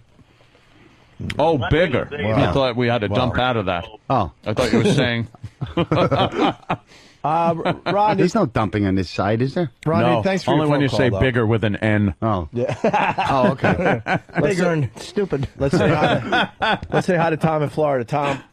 Hey guys. Hey there, Tom. Hey Tom, welcome aboard. Sorry, Tom, you're out. Maybe I can call. Hey, Bubba, for 12 years down in Florida, kept bitching about Howard and saying how he was going to take him on, and kept giving him crap all the time, and then he goes to Sirius and sucks his cock, and now he's doing the same thing to you guys. Bitches about you when he's at Sirius. Now that he's at XM, let's be friends. Let's be guys. He's a fucking fat hypocrite. Kind of the point I'm making, my friend. You don't know which one to believe. I hate guys like that. I'll tell you one thing. I hate guys like Off that. the air, punch it out. That Howard and Robin are very nice people. It's just the oddest thing. Howard, I got to give props to Howard. He did something 2 days ago, showing that he's a stand-up guy. I don't know how much I could say yet. I probably wouldn't say anything. Yeah, I understand, but a story was told to me from a very reliable source that wow, it was a strong move on Howard's part. A strong move. Because in the poker room over at where were we? Borgata? Right.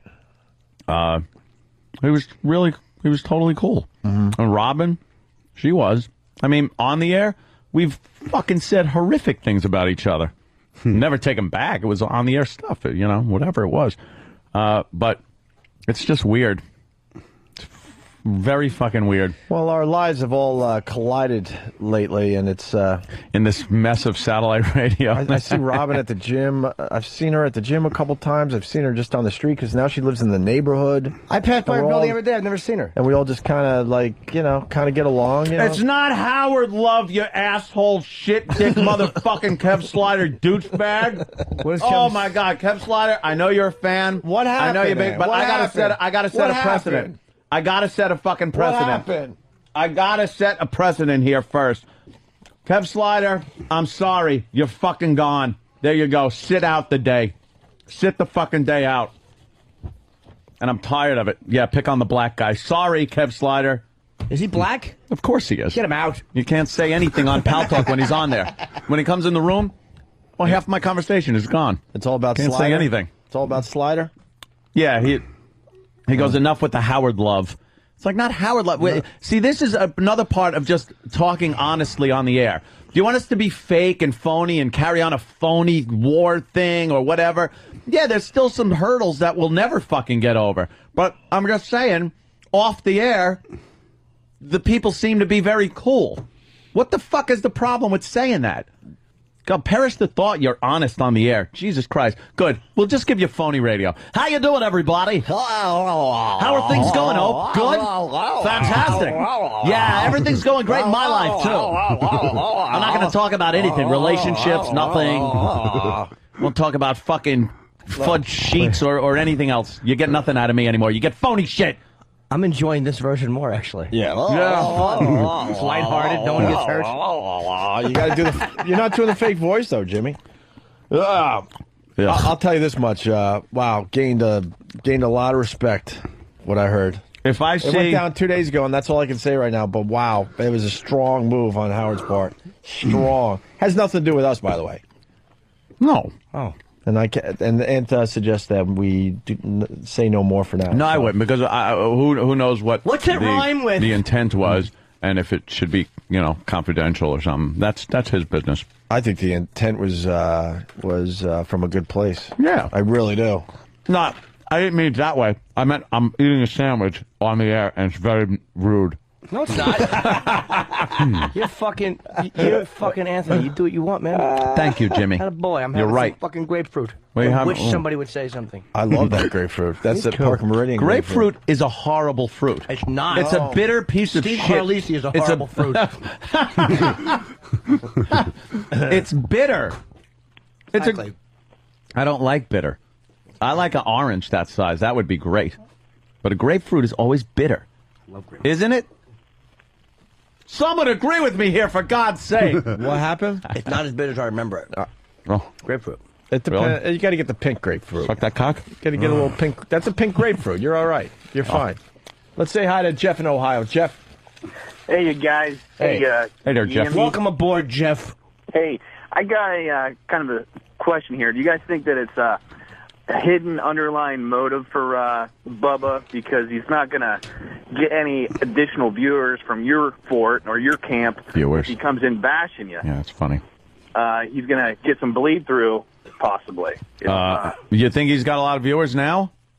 Or not viewers, but... you said viewers. Douchebag! You said viewers, and it's radio. You're stupid.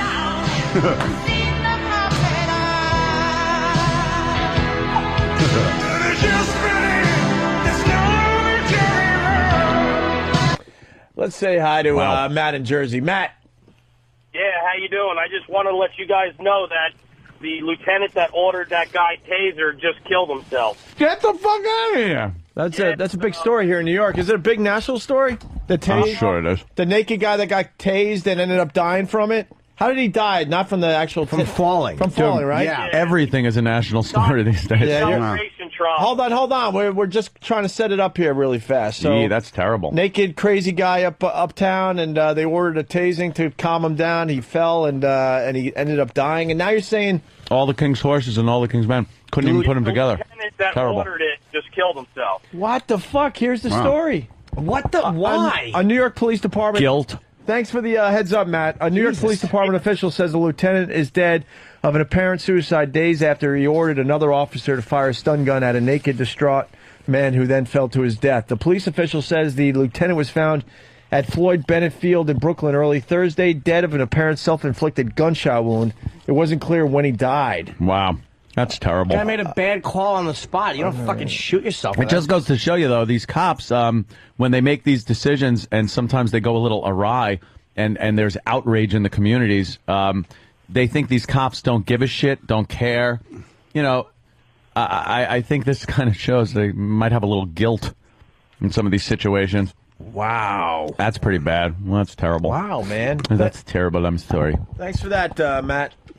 Yeah, thank you, man. All right. Jeez. Let's go up to Todd. Todd's in Detroit. Todd, Opie. is it cold in the D? That's what we all need to know. I don't know. I don't go to that part of town. Cold in the day? No. Where's my cold in the D thing? Do I have it on It's a here? possibility, man. I mean, all right, yeah, it's cold in the D. All Anyways, right. dude, I want to talk about this Howard ass suck that you guys are doing. All right. You guys are a bunch of fucking hypocrites. Okay, go ahead. Dude, one thing, I can remember you giving Robin so much shit about her being a hole. Opie, I can remember you fucking telling Howard to go fuck himself at least a half a dozen times. Absolutely. Did you hear what I said? I said on the air.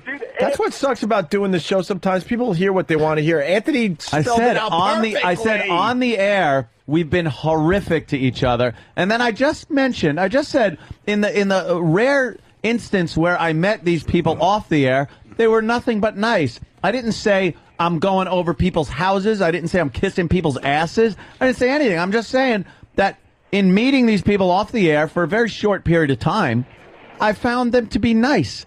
So you fucking sold out. All right, I sold out. I need a fucking pool. I'm having a home entertainment system put in my basement. I have to sell out. I'd probably be able to get you to take your ex back and give me a rim job at the same time. That's right, I will. For enough fucking money, I'll fuck your goddamn AIDS-infested mother's cunt, Todd. That fucking whore that you call a mother. Todd's just talking shit. He doesn't mean it. I'm sorry, Todd. Did we get off on the wrong foot? No, Jimmy, you I'm sorry. What's that? You sicken me. Oh, Todd, stop trying to get me to yell at you. I love Todd. He's just trying to rile everybody up. I know. Todd's a good boy. I just lost a lot of money. What happened? God damn, did I lose a lot of money. Did you do the who's cock bigger bet that I lost to Derek? Kid's got 6 fat. What did you lose money on? I want to officially call my new bit the Ron and Fez Spy Report. We got a Ron and Fez Spy Report. Spy Report. Don Spy Wicklin. report. Don Wicklin. Uh-oh. This is where I lost a lot of fucking money. Don Wicklin. Is a douchebag? Don Wicklin. Is useless. Don Wicklin. Was promoted. Was fired. No. That's what I bet on. No way. Don Was Wicklin, promoted? Promoted, my friends. I guessed So it. what? Wicklin skates. Good. Every other person in Washington getting fired, and Mr. Don Wicklin has been promoted. To what? To some crappy title that means nothing. Let's be honest. He's still going to be sweeping floors, but it just sounds cooler. Why do you say it with such venom, man? For what? Senior Director, Partner Programming. Wait, what? I don't know what that means. Senior Director, Partner Programming. Partners. So, like, there's obviously a gay radio show for partners. Partners. Senior Director, Partner Programming. Dude, I had my money on get your little Oh, box. hell yeah. Get your box and get your shit out of here. Wow. No offense, Don. No, none taken. He doesn't mind. Oh, my God. I'm happy, actually, because everybody's just... The goodbye emails that are coming in on a daily basis, downright depressing at this point. All saying that it's a new chapter in my life and going to be exploring new opportunities. Yes, it's my time to go. I did everything I can here at XM Satellite Radio. Every single one It was of an these guys. amicable split. Right. Yes, they said go, and I didn't shoot anyone in the office. Everyone wants to stay, but they have to kind of spin it, you know? Yeah. This is a new chapter for me and my family. Chapter. As in Called destitute. As in, holy shit, how am I going to pay the bills now that they showed me the door? Great chapter. Just someone at Sirius has my exact job and they pick Sirius over me. It's a new chapter. Just so my kids settle in, I get to uproot them and bring them somewhere else. Right. Introduce them to a new babysitter that might molest them. Great chapter that one is. Oh, Wow, Wicklin is in. Wiki skates, my friends, and we're very happy here at 202. Are we? Oh, we are. Yeah, I guess, you know. Uh-oh. Ringy dingy that ding. bell is supposed to be off. It's Don Wicklin. Fuck you, Anthony. Really? I'm teasing, of course. He would never write that to me. He knows who's boss. Now that he's been promoted to partner radio. What is he the program director of things like radio shows with partners? I have no idea. Like if there's 2 or more people on the show? And what does that mean? And this just in, we might as well do our radio roundup. My good friend at FMQB just emailed me to say that Danny Bonaducci is on the short list of personalities being considered to host in Philadelphia. WYSP. Oh, you guys didn't know that? Oh, the audience didn't know it, Jimmy. That's why I'm reading this. We heard the rumor a week ago. Yeah. Here's the sound from YSP right now. If that happens,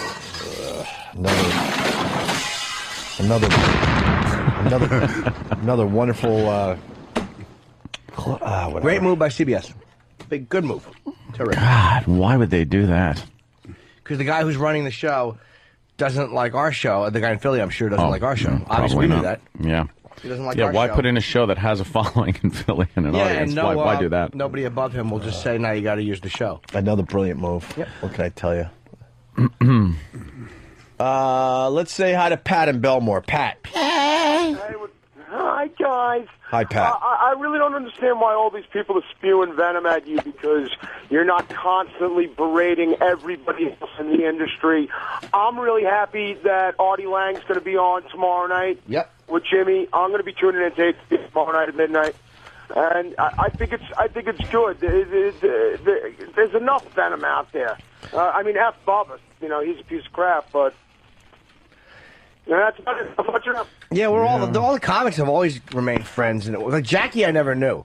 I think I met Jackie one time. I don't know Jackie at all, but Artie, I will always love Artie because when we got kicked off the radio, I saw Artie that night or 2 nights later at the Comedy Cellar. We got booted on a Thursday. I saw him Friday night. And he said, ha ha. He spit in my face, and he said, die. But it was like, it made me feel good, like, wow, at least he knows me. No, but he was really fucking nice, man. He was really genuine, and he was really, I'll always love him for that. Like, all the times I saw him off the air, he never talked to me like, you got canned. It was always, how you doing, man? Are things going okay? He was fucking great, man. Apparently people just want dishonest radio, want us to lie no matter what. If that makes them feel good, bad, if they like us or hate us, they'd rather hear bullshit. When it's warranted, we're right in there, man. With anybody. Jeez. You can't be phony if people are cool to you. You can't be a dick. If somebody's actually genuinely nice to you, what are you going to go on the air and be that's as phony as putting on the phony radio voice. Yeah. That's as phony as making like you like somebody when you don't. It's only backwards. Howard had a strong move 2 days ago. Tough. 2 days ago, a soul rig that'll hold that tanker. It was a strong one, man, on his part. Thanks, Danny. That was what I'm talking about. All right. And she's sharing nothing.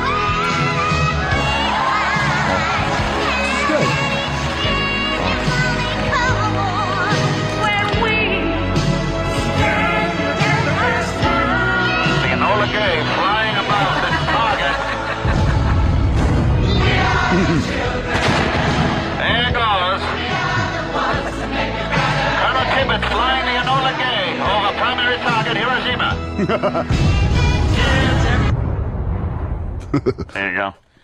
Watch all their images burnt on a bridge. Enough of that. Wow, what's that screamy fucking little kid in Platoon voice? Had it. Their voice boxes. Their voice boxes. Thank never God for fully Barnes. developed. Yeah, the old bitch. She probably did Manny. She's just yelling because she doesn't want her Alfonso Soriano toothed son murdered with a rifle the old bitch. She probably did Manny. Manny. The lady's just like, you're in my house with guns. Through the whole leave. village. He has his fucking feather. This is important. This is important. Oh, yeah. Dummy. He looked like Ken Wall, didn't he? Armless Till he dummy. had no arms. He's walking around with no arms. He's a map. This is important. This is important. His hands are still holding on to it, but his arm. It was great. Hey, Lieutenant, some Kentucky windage.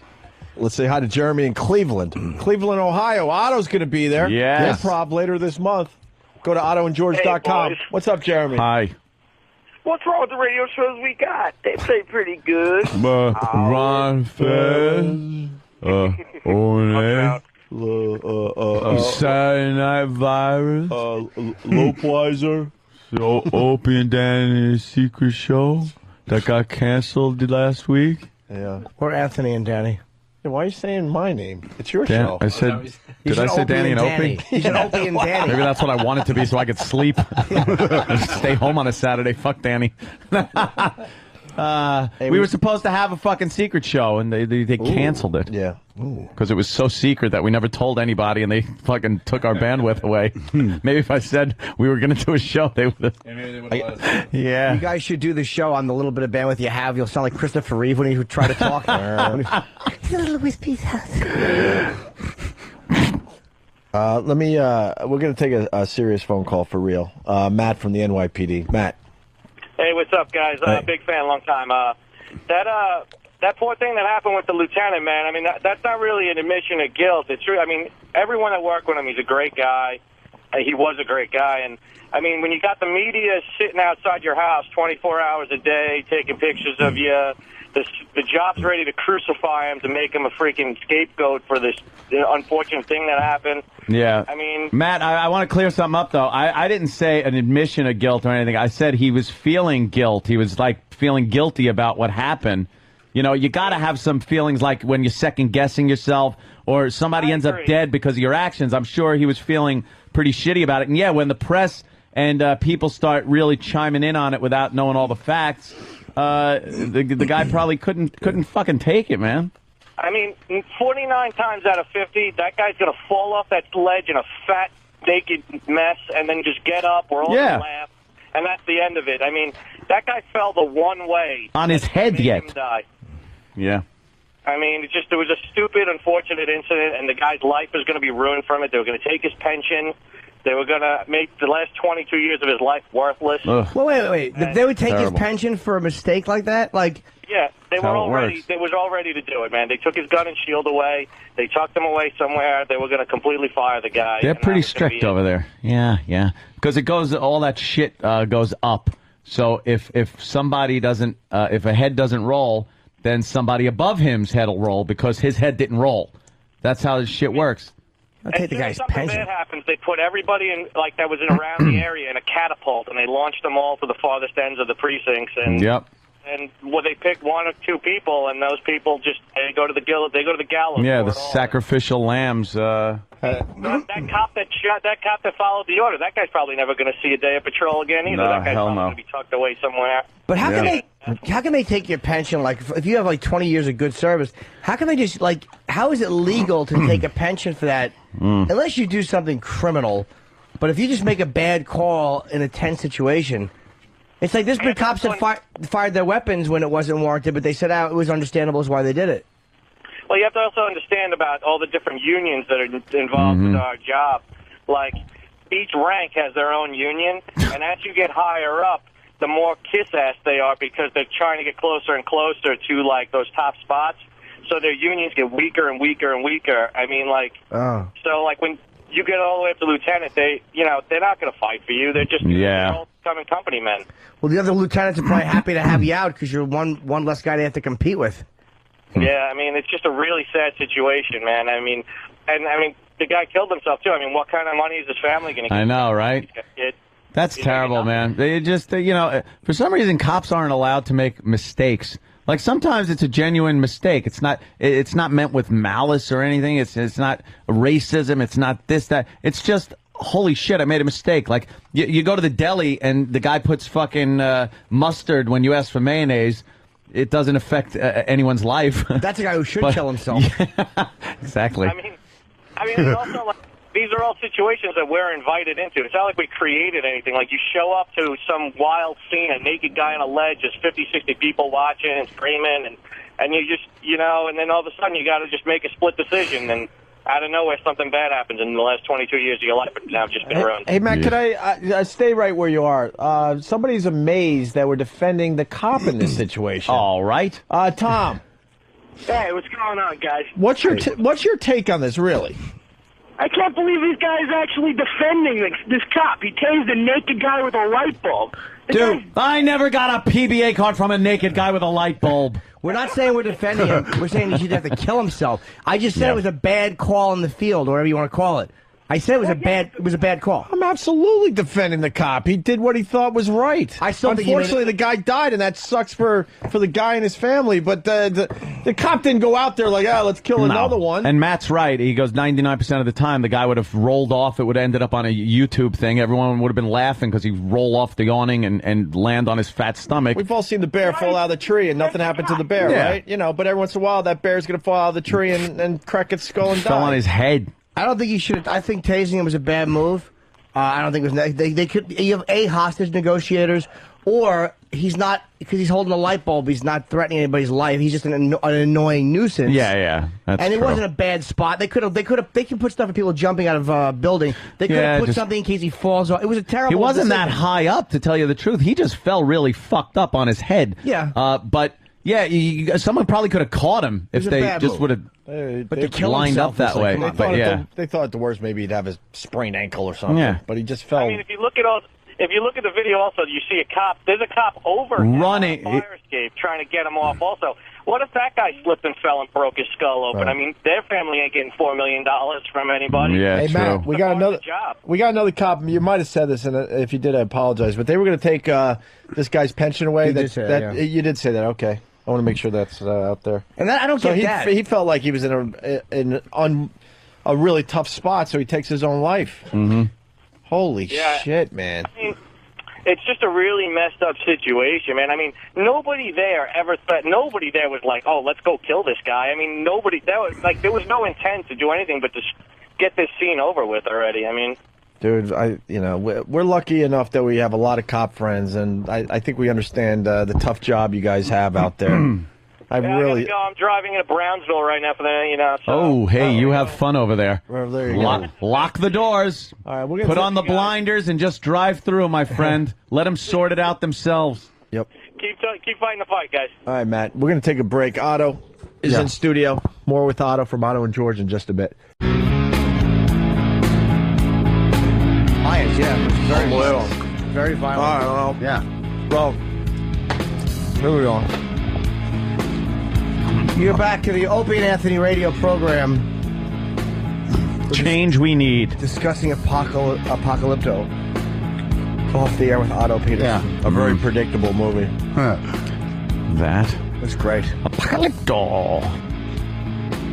Yeah, and apparently Obama's giving a little speech here, huh? Then we noticed in that Grand Rapids. We noticed that Obama has changed his look. He's very serious. He's squinting his eyes, and he's very you got to listen to me because this country needs me. He's very, very serious. Look at it. He hasn't looked like that the whole time. No, he's usually smiling, has a little joke for everybody. Yeah. But now this is his people said, you got to get out there and be serious. His peeps. Show the serious side of Obama. Squint your eyes a little bit. Did we ever find out what nationality his mom is? We know she's she was white. His father is African. His father's African. His mother's white, but white doesn't mean Dutch. just white. His mother's white, but Dutch. Dutch? That's like the old joke in Blazing Saddles. Excuse me, I heard you ask for a nigger. I'm Dutch. Oh, yeah. Remember that? Look at that circus ape over his left shoulder there, though. By the way, I made up Dutch. I don't know what nationality his mother is. Oh, you silly. I'm just a good actor. Dutch. His father was an African Muslim. Well, of course. Yeah. We don't want no Arabs. Oh, where's no Arab. Where's our Arab clip? Getting in the White House. His name is Obama Hussein. Is this the edited or the unedited? Because if there's beeps, the new listeners are going to lose their minds. Let me see the disc. Yep. Hey, Otto. Barack. Otto, what did your boy say about Obama? I think that's worth repeating on the show. Boy. Track one and then this. Oh, okay. Who's that? That guy that comes with you that we refuse to give a microphone to. Oh, Kenny? Oh, he said Kenny says Michael said he looks like a Puerto Rican vampire. See, that's funny enough to be at the big table. Why does he have to sit at the kids' table? You could invite him over. I did. He didn't want to come. Get out. I said, why don't you come over? He's like, no. He did? Yes. Yeah, he really did. He said no. I made that up. I'm an actor. You're a liar. Oh, all right. Well, you are. Fawcett's plane was found. Well, the plane now? Yes, wreckage confirmed to be missing adventurer's plane. They found his license, his pilot's license. Yep. And that touched. How about his fucking skeleton? Yeah, well, they found the license. Then they looked in the area for the plane, found the plane. Oh, okay. And no word on the body yet. Did he ever get out of the plane though? That's, I guess, what they'll find out. I'm sure in the middle of the area he was in, some animals come a nipping. I would think he's probably scattered about as little bones. Yeah, people make good eating for those things out there. Well, why would his license be found somewhere? Oh. Maybe it came. How did the license get thrown from the plane? It was a cruise missile.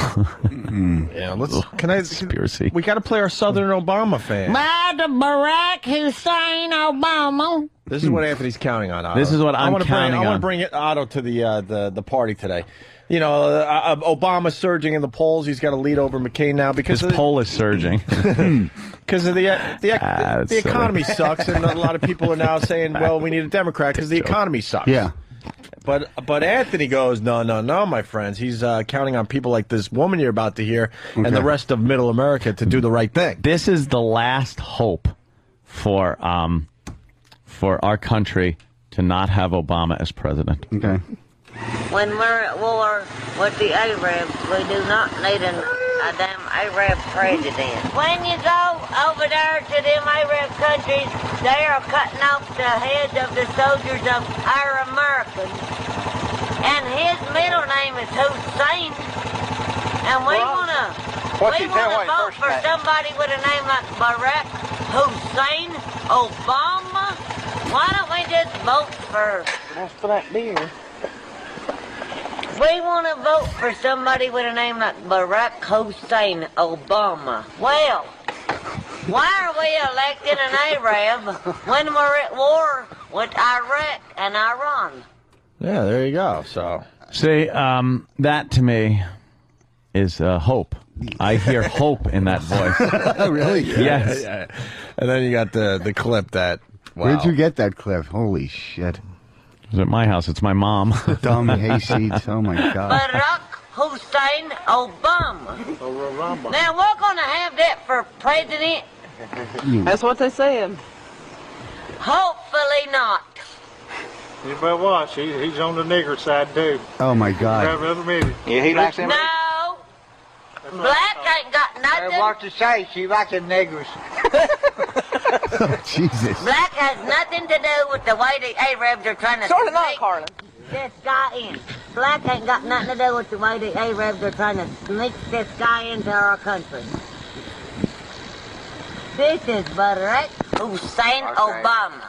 They are trying to win the war, and they are not going to do it. You know what I said? America is going to win. Oh, win. These colors don't run. Hillary Clinton for president all the way. Oh my god. Yay! These colors don't run.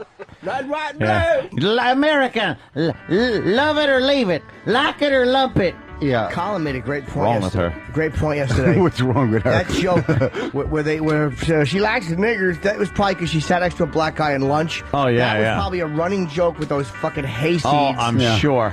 For 20 or 30 years. That- she did that- something nice to a black guy one time. That hasn't changed. Like, people think there's, change going on as far as that. No. That could have been pulled from the 1800s. Oh my god. Hey, goddamn, let me tell you.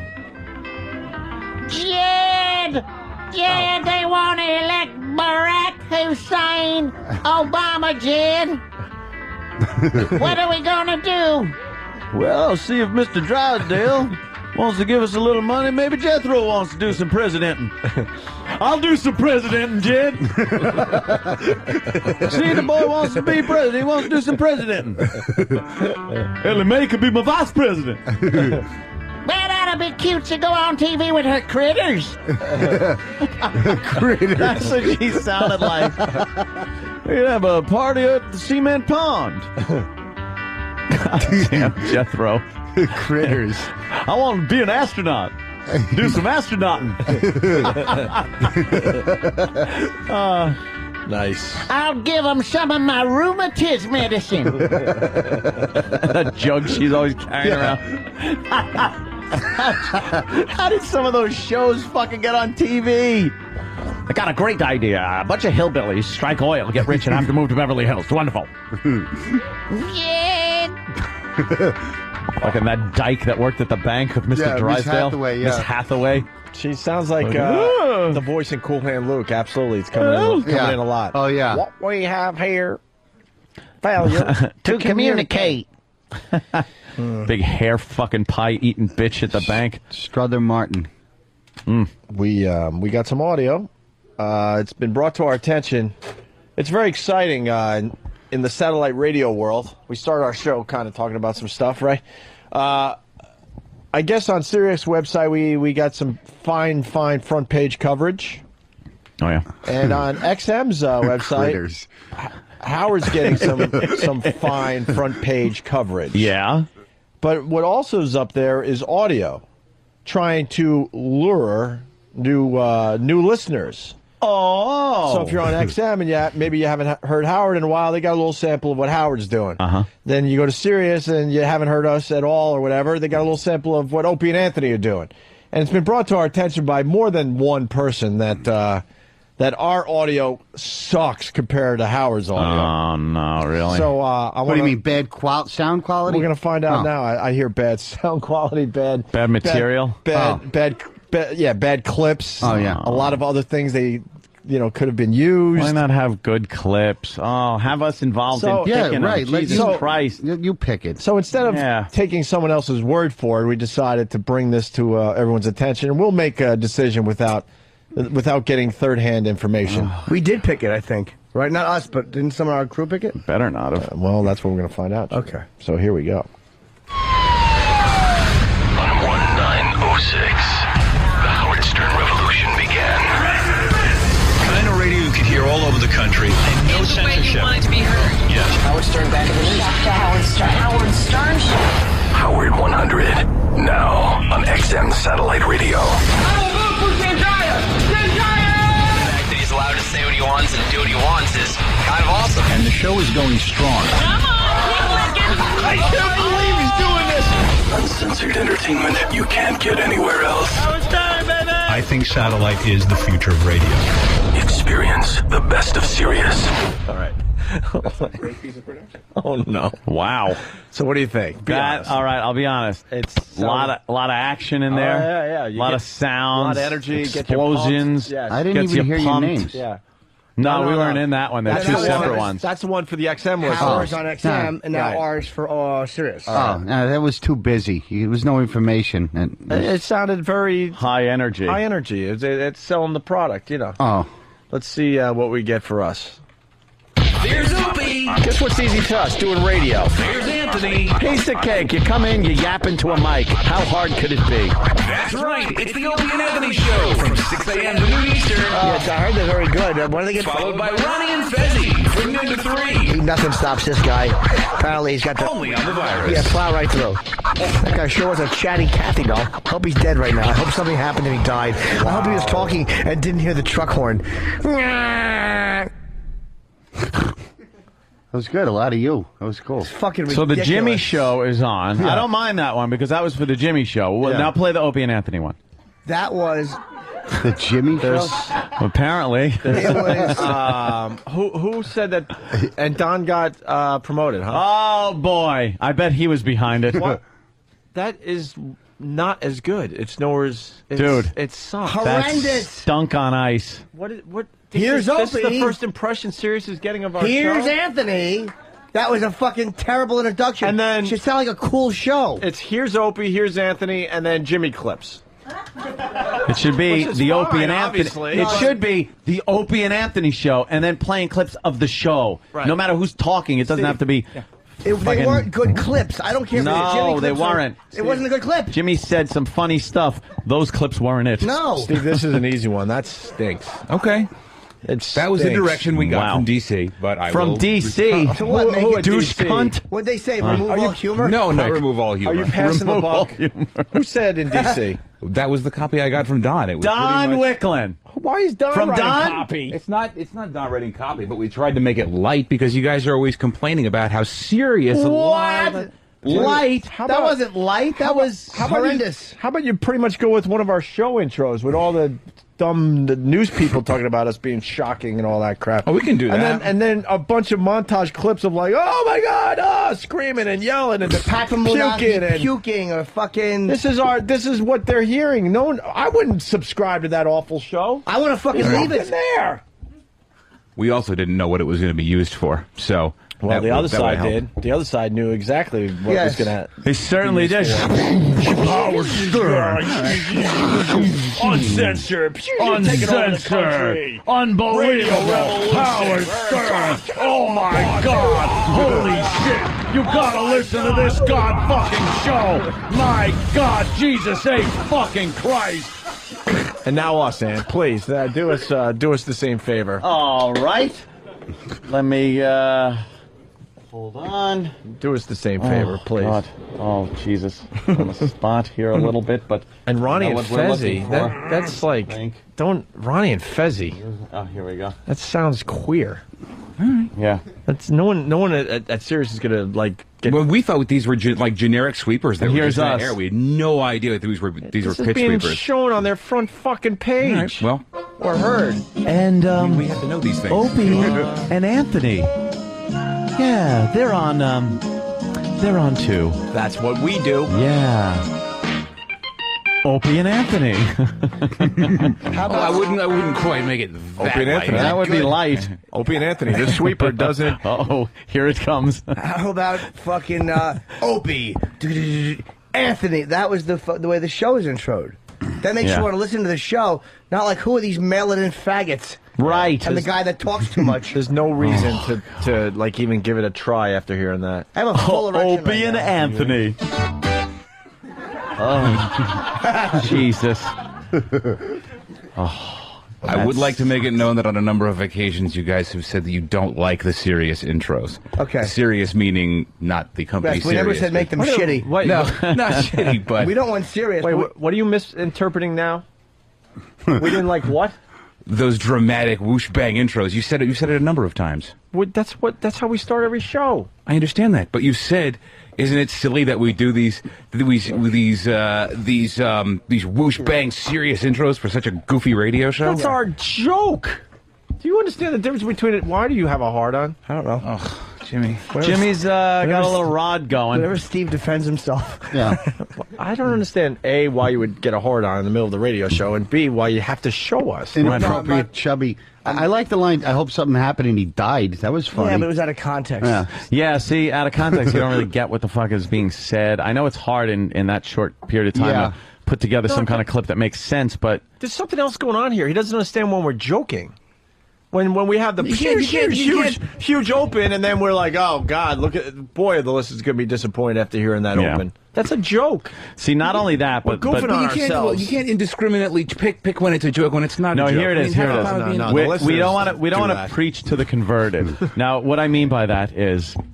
if you did a pew pew pew promo just for our listeners, they would be like, what the fuck are they doing? But these are new people that aren't familiar with the show at all. So you need to catch their attention by maybe some stupid, goddamn noises and explosions and crap. Yeah. And then once you got their attention, then... You need to give them a few clips that they're like, what the fuck is that? In all fairness, and does Derek want to defend himself? No, Derek was given the same instruction I was. We didn't know. Yeah, but Derek is a raging alcoholic. And Derek has another angle on this. He's saying that there was no copy from Washington.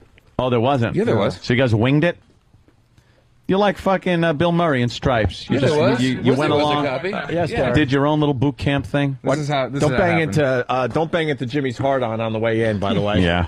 I think you sit down, Jimmy. No, I have to walk my friend. He was looking. Yeah, that's probably why you got a hard on, you dummy. I him off into the table with my foot. Oh. See, what do you want? Hard hat or hard on, right? Fuck that guy. Can't help it. Hard hat. That douche. Oh, please. Fuck him. Yes, Derek. I think the only direction really came from DC was that it was between 30 and 60 seconds. And oh my God, Nazis! I think and go. The time spent recording this promo was about 15 seconds. It was more of just come in, turn on the mic, and left. And I was like, okay, I guess I have to fucking put something together. And that was that. So you just spewed some lines, and then Derek worked around. Because we thought we were airing on this channel to air, I don't know. We're blowing it again. We always blow it. First impression, and no one is getting an impression. You don't get a second chance at a first impression. That's what I heard on the person has Down syndrome. Or Alzheimer's. Yeah, Reagan. You have 400 shots the first impression. Who are you? Yes. Wow. Nancy, pleasure to meet you. How long has that been up? I think it just went up today. All right, Dog shit hair, dude, dolt. They're not all going to the website the first day. Let's fucking have it fixed by today. Of course we got to fix it. But by today. Get that down. It stinks. It does stink. By today. It is like, I would think it's a lame, safe show. That's what I hear. Yeah. Lame and safe. More explosions. No, just better clips. Opie, that opening with its fucking high energy, and it's a good opening. A lot for of the show. screaming and yelling, like all hell's breaking loose. Yes, all hell's breaking loose. That's good. That's what we need. Or just funny lines, like funny lines, something about stillborns. We have stockpiles of that stuff, but we didn't know where this stuff was going. So why? Now that we do, yeah. Okay. That it can be fixed. It'll be fixed. Good thing it can be remedied now, before it's too late. Before people go, holy shit, who are these faggots? Yeah. You got to take a little walk, see? Yeah, right back. Downstairs, see? Try to find the top of her pants. Just somebody just stole them. Her pants keep falling down, And Jimmy. well, that's because the Seems to belt be an loop issue part, over there. the whole belt loop part is gone. Someone, you'd think she could afford a full set of pants and not have to leave the part the belt. Oh, Jesus Christ! Offend me? Anthony's Fuck no! I'm unoffendable. I am unoffendable. How about this? Shut the fuck up, you. President Obama. I am almost unoffendable. Jimmy, why don't you ever share with your friends? I did share. Share. Oh, see, he shared. All right, we'll see you guys in a few. All right, yeah, settle that thing down. Dip that in the fucking cold water. You're swollen, Jimmy. You need an ice pack. Jimmy wants out before it gets real Holy ugly. shit. Because he knows where I was going. Jesus. Jimmy's walking her downstairs. With a raging heart on. He's got a raging heart on. He told me. I don't even know I could say what he told me. I'm trying to be a better person. Some fucking douchebag on the way in. We're doing the walkover. Yeah. Some douchebag right before we walk in the building comes running over. He's one of the construction guys. Yeah. The hard hat and, you know, his little union clothes on and shit like that. Yeah. And goes, hold on. And hands her a piece of paper. Mm-hmm. And it's his name and phone number. Oh, really? And Jimmy's like, what the fuck is this guy thinking? Because then he just turned and walked away. So he gives it to Kenny, and Kenny went back and goes, here, you forgot this. And then he goes, well, what are you giving this back to me for? He goes, because you're a loser. What a set of balls. How great would it be to be as big as Kenny is? Yeah. You can say anything to anybody. I've never seen that guy scared. Yeah. We've been hanging with him for, who knows, 6 to 8 years at this point. Amazing. All right, well, The amazing Kenny. so that's how they're selling our show, Ant. Well, it'll get fixed, and then we'll listen to the fixed version. And if that's fucked up, then there'll be hell to pay. I'm willing to give one mistake. And his excuse is, I didn't know where this was going. Well, guess what? It still sucks. Why no don't matter you where use it some was of going. that good, the bad, and the ugly music that you guys use at the very beginning of the show? I mean, it's hard to No, you want to just hit them hard and quick. So you just a lot of screaming, like, you know, the puking, the screaming, Right. the live sex we did. A lot of shit going on. Anthony got it. Explosions. It's got to be something that gets their attention and then makes them go, wow, that sounds like a show I got to listen to. Oh, I'm being reminded of the Interloculars from back in the day. Interloculars. With Bruce Kelly. I'm absolutely crying over here. Can we play? Do you want to go with Bruce Kelly today? It's been a while. I want to hear him crying. Otto, What is that? Are you this douche? Are you a fan of when men cry? Nah, I mean, not really. I mean, Not in front of me, Nah. or anything, but recordings of men that you don't know really well crying is hysterical. Like sports stars when they retire, and Yeah. they're like, Oh, yeah, that stuff is they try to fine. sit down, and they go, I gotta say, I never thought this day would come when I first signed on with the team. And then they just they lose it out of nowhere. But they all start the same way. They're like, I'm going to be the guy that gets through this. And they go, with the team, and then they stop, bow their head, and go, this is a little more tougher than I thought it'd be. And some guy from the back goes, "Oh, you're all right. You're doing fine." Everyone gets to laughing. Like, I just want to say, and then some of them just sit there and go, "This is the best." They just lose it. Really? Okay. I know it's been Some played. guys goes just for a lump in their throat, and others just break down like their fucking family was killed. Blubbering, yeah. The hardcore's got to bear with us because we have to play the Mike Schmidt. It's been played. Mike Schmidt is the best crying douche Who was sports this? guy. Oh, okay. Mike Schmidt. They Okay. play with the Phillies. Yeah. Home run hitter. You know. Okay. You know the Yeah. deal. Mike Schmidt. great. Okay. All right, we're trying to find it, and then we'll go with the interlocular douchebag Bruce Kelly. Yeah, who I yeah. actually like. So why am I calling him a douchebag? I don't know. This is what it sounds like when men cry. Let's say hi to Footer. Footer. Yo, what's up, guys? Hey. Hey, you should just, use the beginning intro. What's wrong with the intro we got? Yeah. Jim and I.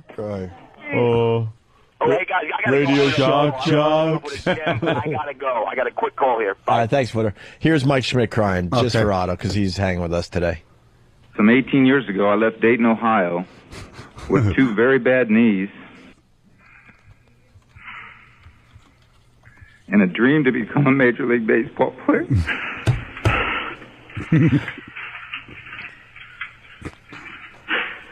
thank God this dream came true. Blubbering. Yeah. I picked up a bat and swung it, and it was the best times of my life. There's a long pause in there because you know he's just trying to get it together. Oh, Yeah. there was nothing holding him together. Yeah. A lumpy throat. He came apart. And here's now Bruce You Kelly. act like a man. What's the matter with you? Bruce Kelly was fired. One of the first to be fired back in the day. Yeah. He was a good guy, and he was a fan of the show. And they Radio guy? Yeah, Oh. he worked at XM, and he was sent over to, what was the show again, Ant? Live? It was one of those Live Aid things. Yeah, but they called it something else. I forgot, whatever. Fucking feed the hungry, Live 8. fucking Thank you. bloated belly fly children. Live 8. I don't know what it was called. Fly children. Flies around their head. Eat the flies. There's plenty of them. Yeah. We have one Flies more. have to be nutritious. We have one more George Brett playing us, by the way, before we put to bed that shitting bit. One more. Yeah. I think we have one more. And maybe we did do it with Otto here and get his maybe reaction to it. But all right, so Bruce Kelly goes over. It was Live 8, and he was a huge Who fan. And the Who got together for the 10th time. They're always getting back together. And he was just taken by the whole moment. And this is what happened. Is this live? Yes, we're live. Bruce, where were you, buddy? I was right up under the photogs.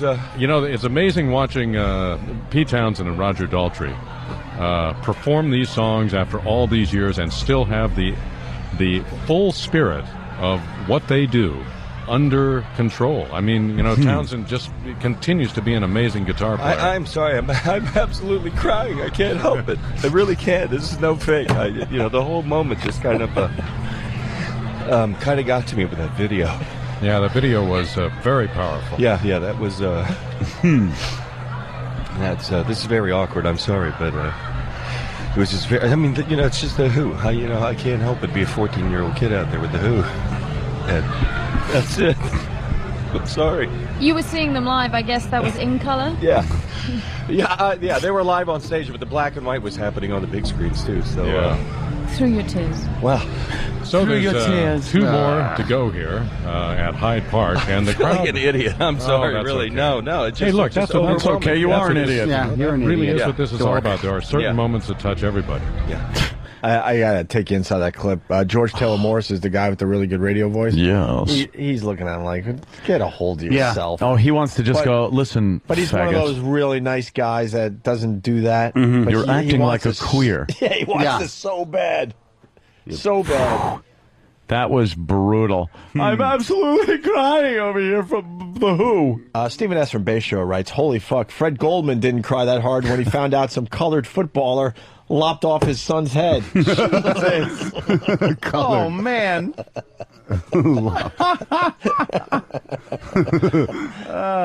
Yeah. That's funny. All right, where are we at, Ant? What do you want to do? Well, we got to change the promo. That's we'll change the promo. That's of Paramount import. Yeah, that's just bad. I don't know why. Bad. Like, did they listen to the other one, like the good one? You don't even have to listen and to then, or just know like what You the should good just know. shit sounds like. You should just I- know. I guess. You want to hit him. Want to hit him hard and quick. That's what those are about. You're Yeah. not trying to get too much done. You just want to get a lot of energy Is that and currently excitement. playing? That promo was Yes. currently playing? Oh. Yeah. So you could change it. Well, we wouldn't have if one of our listeners didn't even bring it to our attention. Yeah. We never heard it. Like, hey guys, this is what's going to be selling you to all the new people.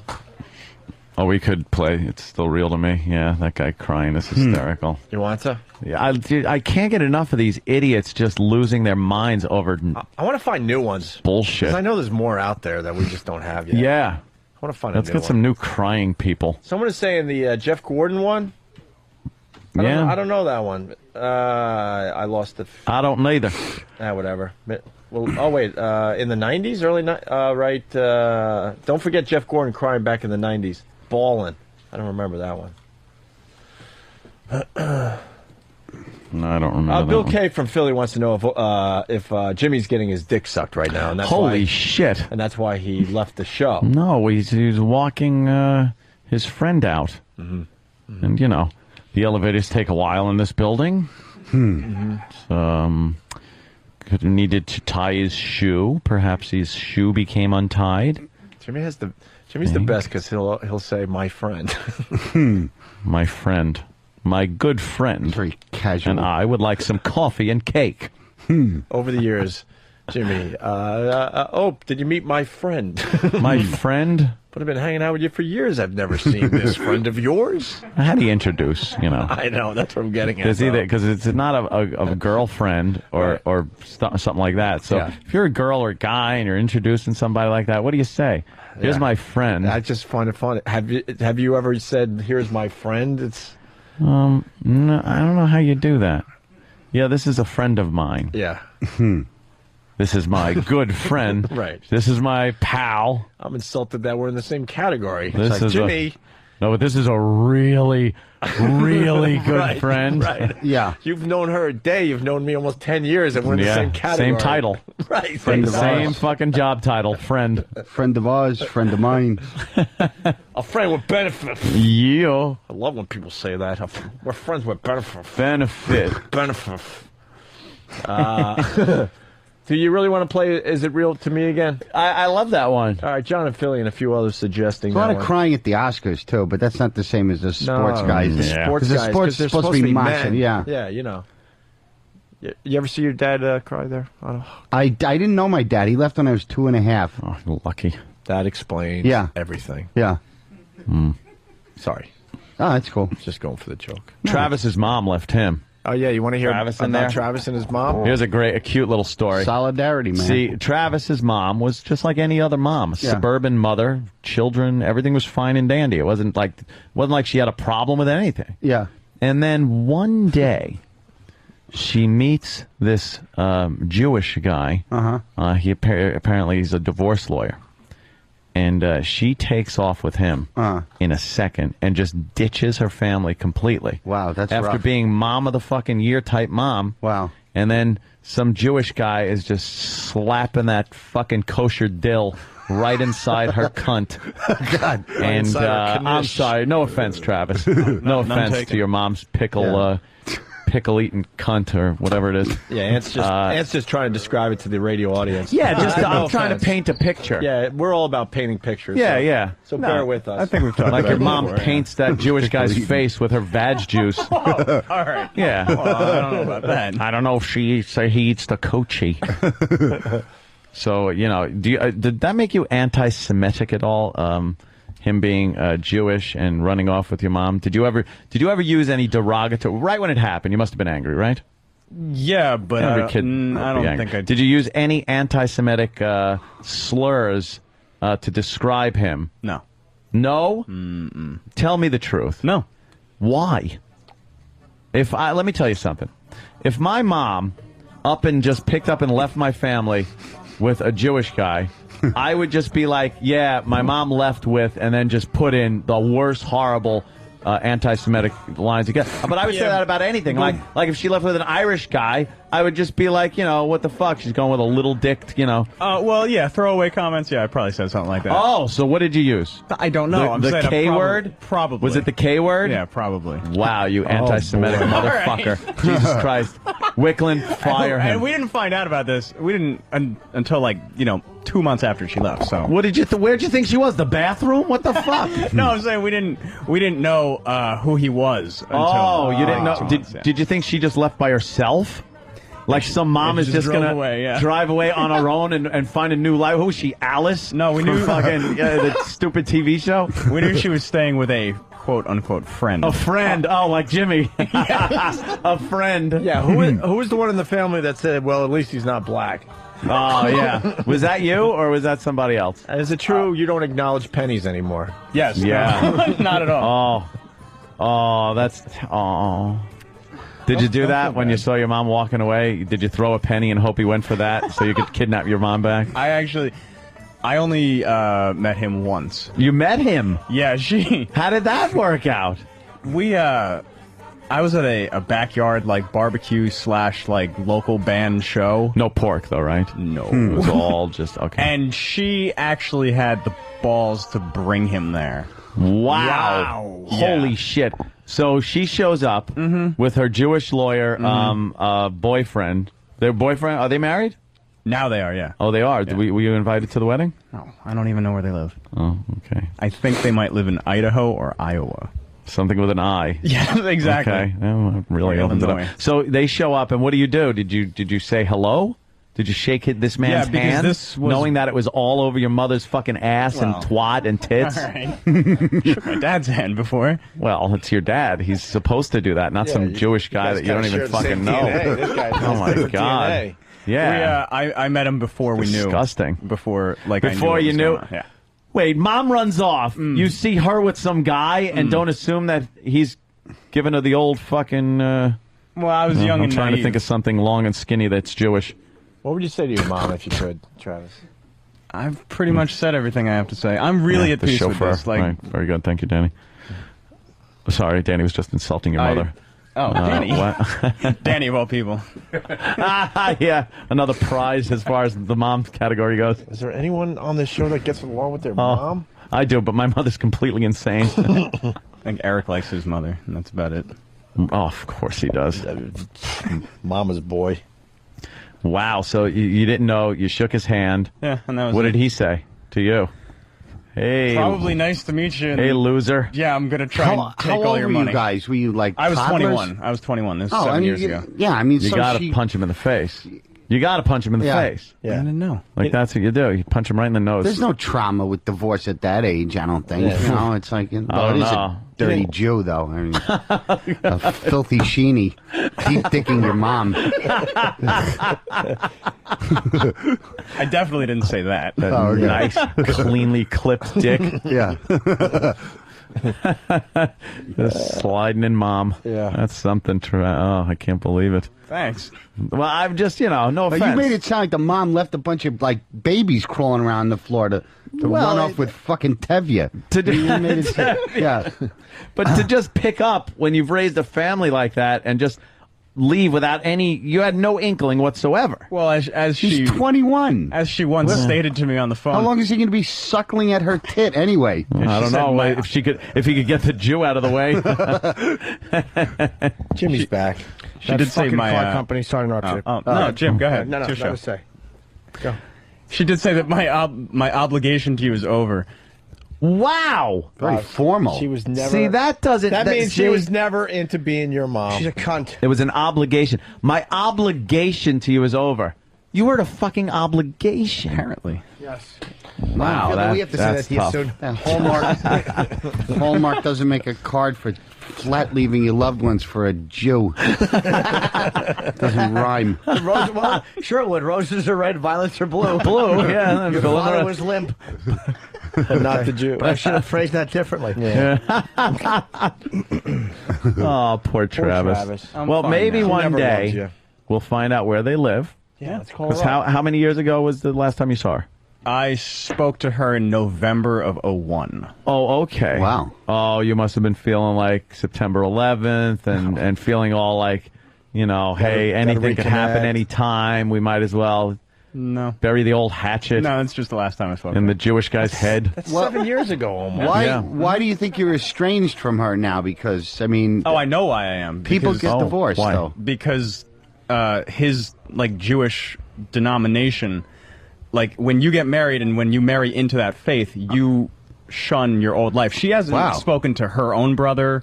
To So she any of her converted? old Your friends. mother wasn't Oh, yeah. Jewish? Damn, No. that cock must be good. Yeah. Wow. Yeah. No, she hasn't Giving up spoken on to- everybody. Yeah. For the cock. Oh, so he also recruited her into his little Yes. fucking cabal there. Yeah. much, yeah. The fucking tribe. He fucked the Lord out of her. Yeah. Yeah. He made her denounce Jesus. You know how big your cock is when you fuck Christ out of somebody's life? Wow. He deep dicked the Messiah out of her fucking heart. Yeah. Oh, boy, man. is she just going to be on a fucking fiery spit when she fucking goes. That's what she's on right now. That's why she's happy. No offense. I hate your mother. Yeah. I think she's a fucking horrible twat to leave her family like That's that. awful. Absolutely. That's Anyone terrible. who does that for religion, some fucking new Oh. dirtbag husband. Yeah. I'm just cranky right now, Travis. I'm No, not it's okay, trying to Jim, knock I your understand. mother. It's okay. But you had a nice friend. You know, it's Why the would car you be cranky? She looked because the lovely to me. scumbag car company is 25 minutes late, And they go, well, we didn't get the new instructions. They're just the biggest pieces of shit ever. Times of flight. They 11. always Oh, no, I mean, suck. 1. Doesn't matter. I just want to attack them. Car services always suck. They're the fucking worst. They never know where the fucking people that drive those things. I don't know. They don't understand you. Yeah. I'm going from point A to point B. Oh, where is that? It's not my job. Just lie to them and make them wait for you. Yeah, that's true. Make you cry. Because then when they show up and when they show up and you're not there, they fucking leave in 2 minutes. Oh, yeah, they cocksuckers. could do that. Yeah, what's wrong with a yellow cab though? Fuck, That's they're already done. everywhere. Yeah. All right, why don't we do line of the day? Or in a cab. Otto, we're going to promote your gig in a second here. Oh, yeah, no problem. All right. We're not going to play the wrestling fan cry. No, Another one I was thinking another of, day. we haven't done in a while, is Tippy Tom crying over Sophie's Choice. Sophie's That Choice. might be my best ever. Tippy. Oh, yeah. Hey, what was the upshot with the production? We're fixed on that? We're all good? Who the fuck knows? We'll see what happens when it comes out, the next one. Yeah. See what it sounds like. I want to give out this car company number. Fucking Kenny would text it to me. It's probably a bunch of 7s. That one or 6s. I don't know. It's or the fucking Empire Car Company. I would never ask people in Pal Talk. Darth Vader's driving. Empire. Sorry. No, it's Peter Cushing. That's why he's late. He's fucking dead. He got the old Zapparoo. Darth would have showed up early. Let's go to Nick in Oklahoma. Nick? Nick. Hey, what's going on, guys? What do you got, Nick? I was wondering, I'm from Oklahoma. We had never had any stand-up or anything around, but that guy from Sunday NFL football, Yeah, Frank Caliendo. Yeah. yeah, is he pretty decent to go watch? Yeah, he's good. I mean, you like him. Oh. All right. What? It's all right. I'm setting up something. Line of the Day is brought to you by WebEx.com. Hold meetings, make presentations, and do it from the comfort of your own home or office. Oh, wow. Thanks. Check it out at WebEx.com. Here's a runner-up line of the day. I love that grapefruit. That's the Park Meridian Grapefruit is a horrible fruit. It's not. It's a bitter piece of Steve shit. Harlisi is a horrible fruit. Every day. I know. Every day. And believe me, that isn't a complaint. I love it. And it makes line of the day every day. I know. Can I give out this number? Just in case anybody needs a car service that will never show up. It's the Empire CLS. So if you want to just stand on the street and watch traffic. Yeah. Because they claim they don't get the messages. And it's 1-800-451-5466. It's a horrible number, too. 451. Probably spell something. Yes, we suck a dick. 1-800-451-5466. I'm not encouraging you to please, as a favor, just be cocks to them. Because they fucking do this shit, and all they go is, the driver didn't get the message. Yeah. Yeah, really? They're the fucking worst people alive. Make better time on a stagecoach. Didn't get the message. Maybe if he wasn't fucking sitting there the whole time going, yeah. And sometimes I get fooled. I go, excuse me? And then realize he's talking to his fucking wax-filled Bluetooth. Yeah. Talking all quiet, fucking plotting. Yeah. They're just fucking horrible, these car companies. Because they have constant business, so they don't give a fuck. Yeah. Right. Yeah, they do. Empire Car Service sucks my balls. Both of them together. That's their new slogan. It actually is their old slogan. The new one is, we eat asshole. Okay. You're going to have to change the billboard. We suck Jimbo's balls was the first one, but I sued for libel. I'm in the middle of a lawsuit for defamation. Can we play Tippy Tom crying over Sophie's Choice? Yeah, I love that one. After we get out of here, get E-Rock to figure that shit out. Let's do another my car's runner-up. downstairs. I want to hear it. Let's do another runner-up line of the day. And they off somewhere. And then they run and hide in one of the many rooms. I don't have a child-safe house. You know, except for my dates, and that's not safe. No bag. Jesus. No bag. No bag. I've heard Jimmy say it so many times. I know it gets a laugh. No bag, rookie. Well, look, the way I look at it is this. It's my philosophy is if you got to wear a bag, just get out of the country. I've said that on many occasions. Yes. And also to no laughs, as it was now. Bagless. Here's another runner-up line of the day. Yes. But his brain's not fully But look developed who you're yet. sending. You look, you don't get a bag full of sand when you order breakfast. Here's your bag of sand. Now it's time for the Otto plug. See what we do, Otto? Oh, that's how it works. AutoGeorge.com. You got the Improv in Cleveland. Yeah. What days? The 24th and 25th of October. Something like that. Okay. Yeah. And then the Firehouse out there on Long Island. That's November fucking cock. November cock. Cleveland, 24th and 5th. November 22nd, North Lyndhurst. Very good. AutoandGeorge.com. All right, here's another runner-up line of the day. Enola Gay flying above its target.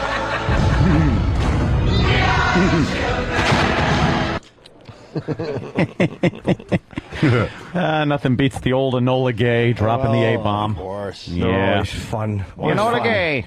Another runner-up line of the day. She want to confess what she read. What does she read? NRA magazine. She reads Blubber Monthly and how to block up the electrical sockets.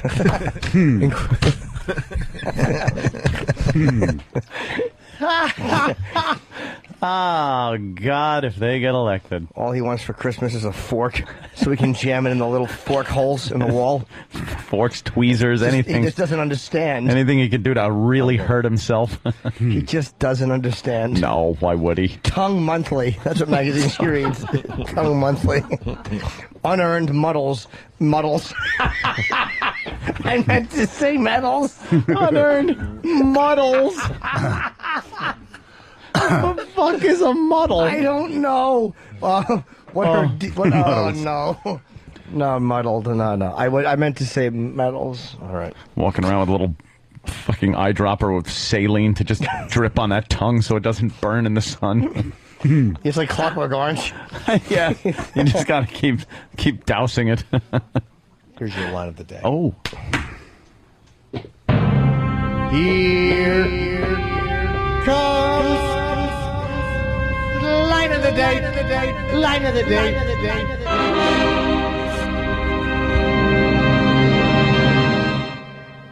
Oh, I'm over here now. So you could be over there now in the haunted house at the Stardust. You want to go over there? Sometimes you'll hear some balls clanging at night.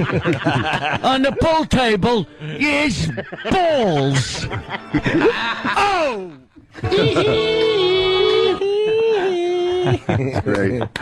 All right, it's always a pleasure. Don't be a stranger. Thank you. Always. Thank you, guys. Let's go for the quick Oh, out. hold on, I want to plug for tomorrow night. Yes, please. The HBO plug for Down and Dirty. And it bothers me that I couldn't have Otto on. That wasn't my choice. And it wasn't anything against you, but Maybe next season. Yeah, well, if there is one. These producers in L.A. made their decisions, and just, believe me, you're one of the first names I appreciate Oh, it. dude, without a doubt, you're one of the first names I gave I me. know, Down and Dirty, Jesus Christ. But it's L.A. guys. the guy. It was beyond my control. Yeah, HBO. Just so you know. Of course I wanted you on. Friday that. at midnight, Down and Dirty with Jim Norton. We'll see you guys tomorrow.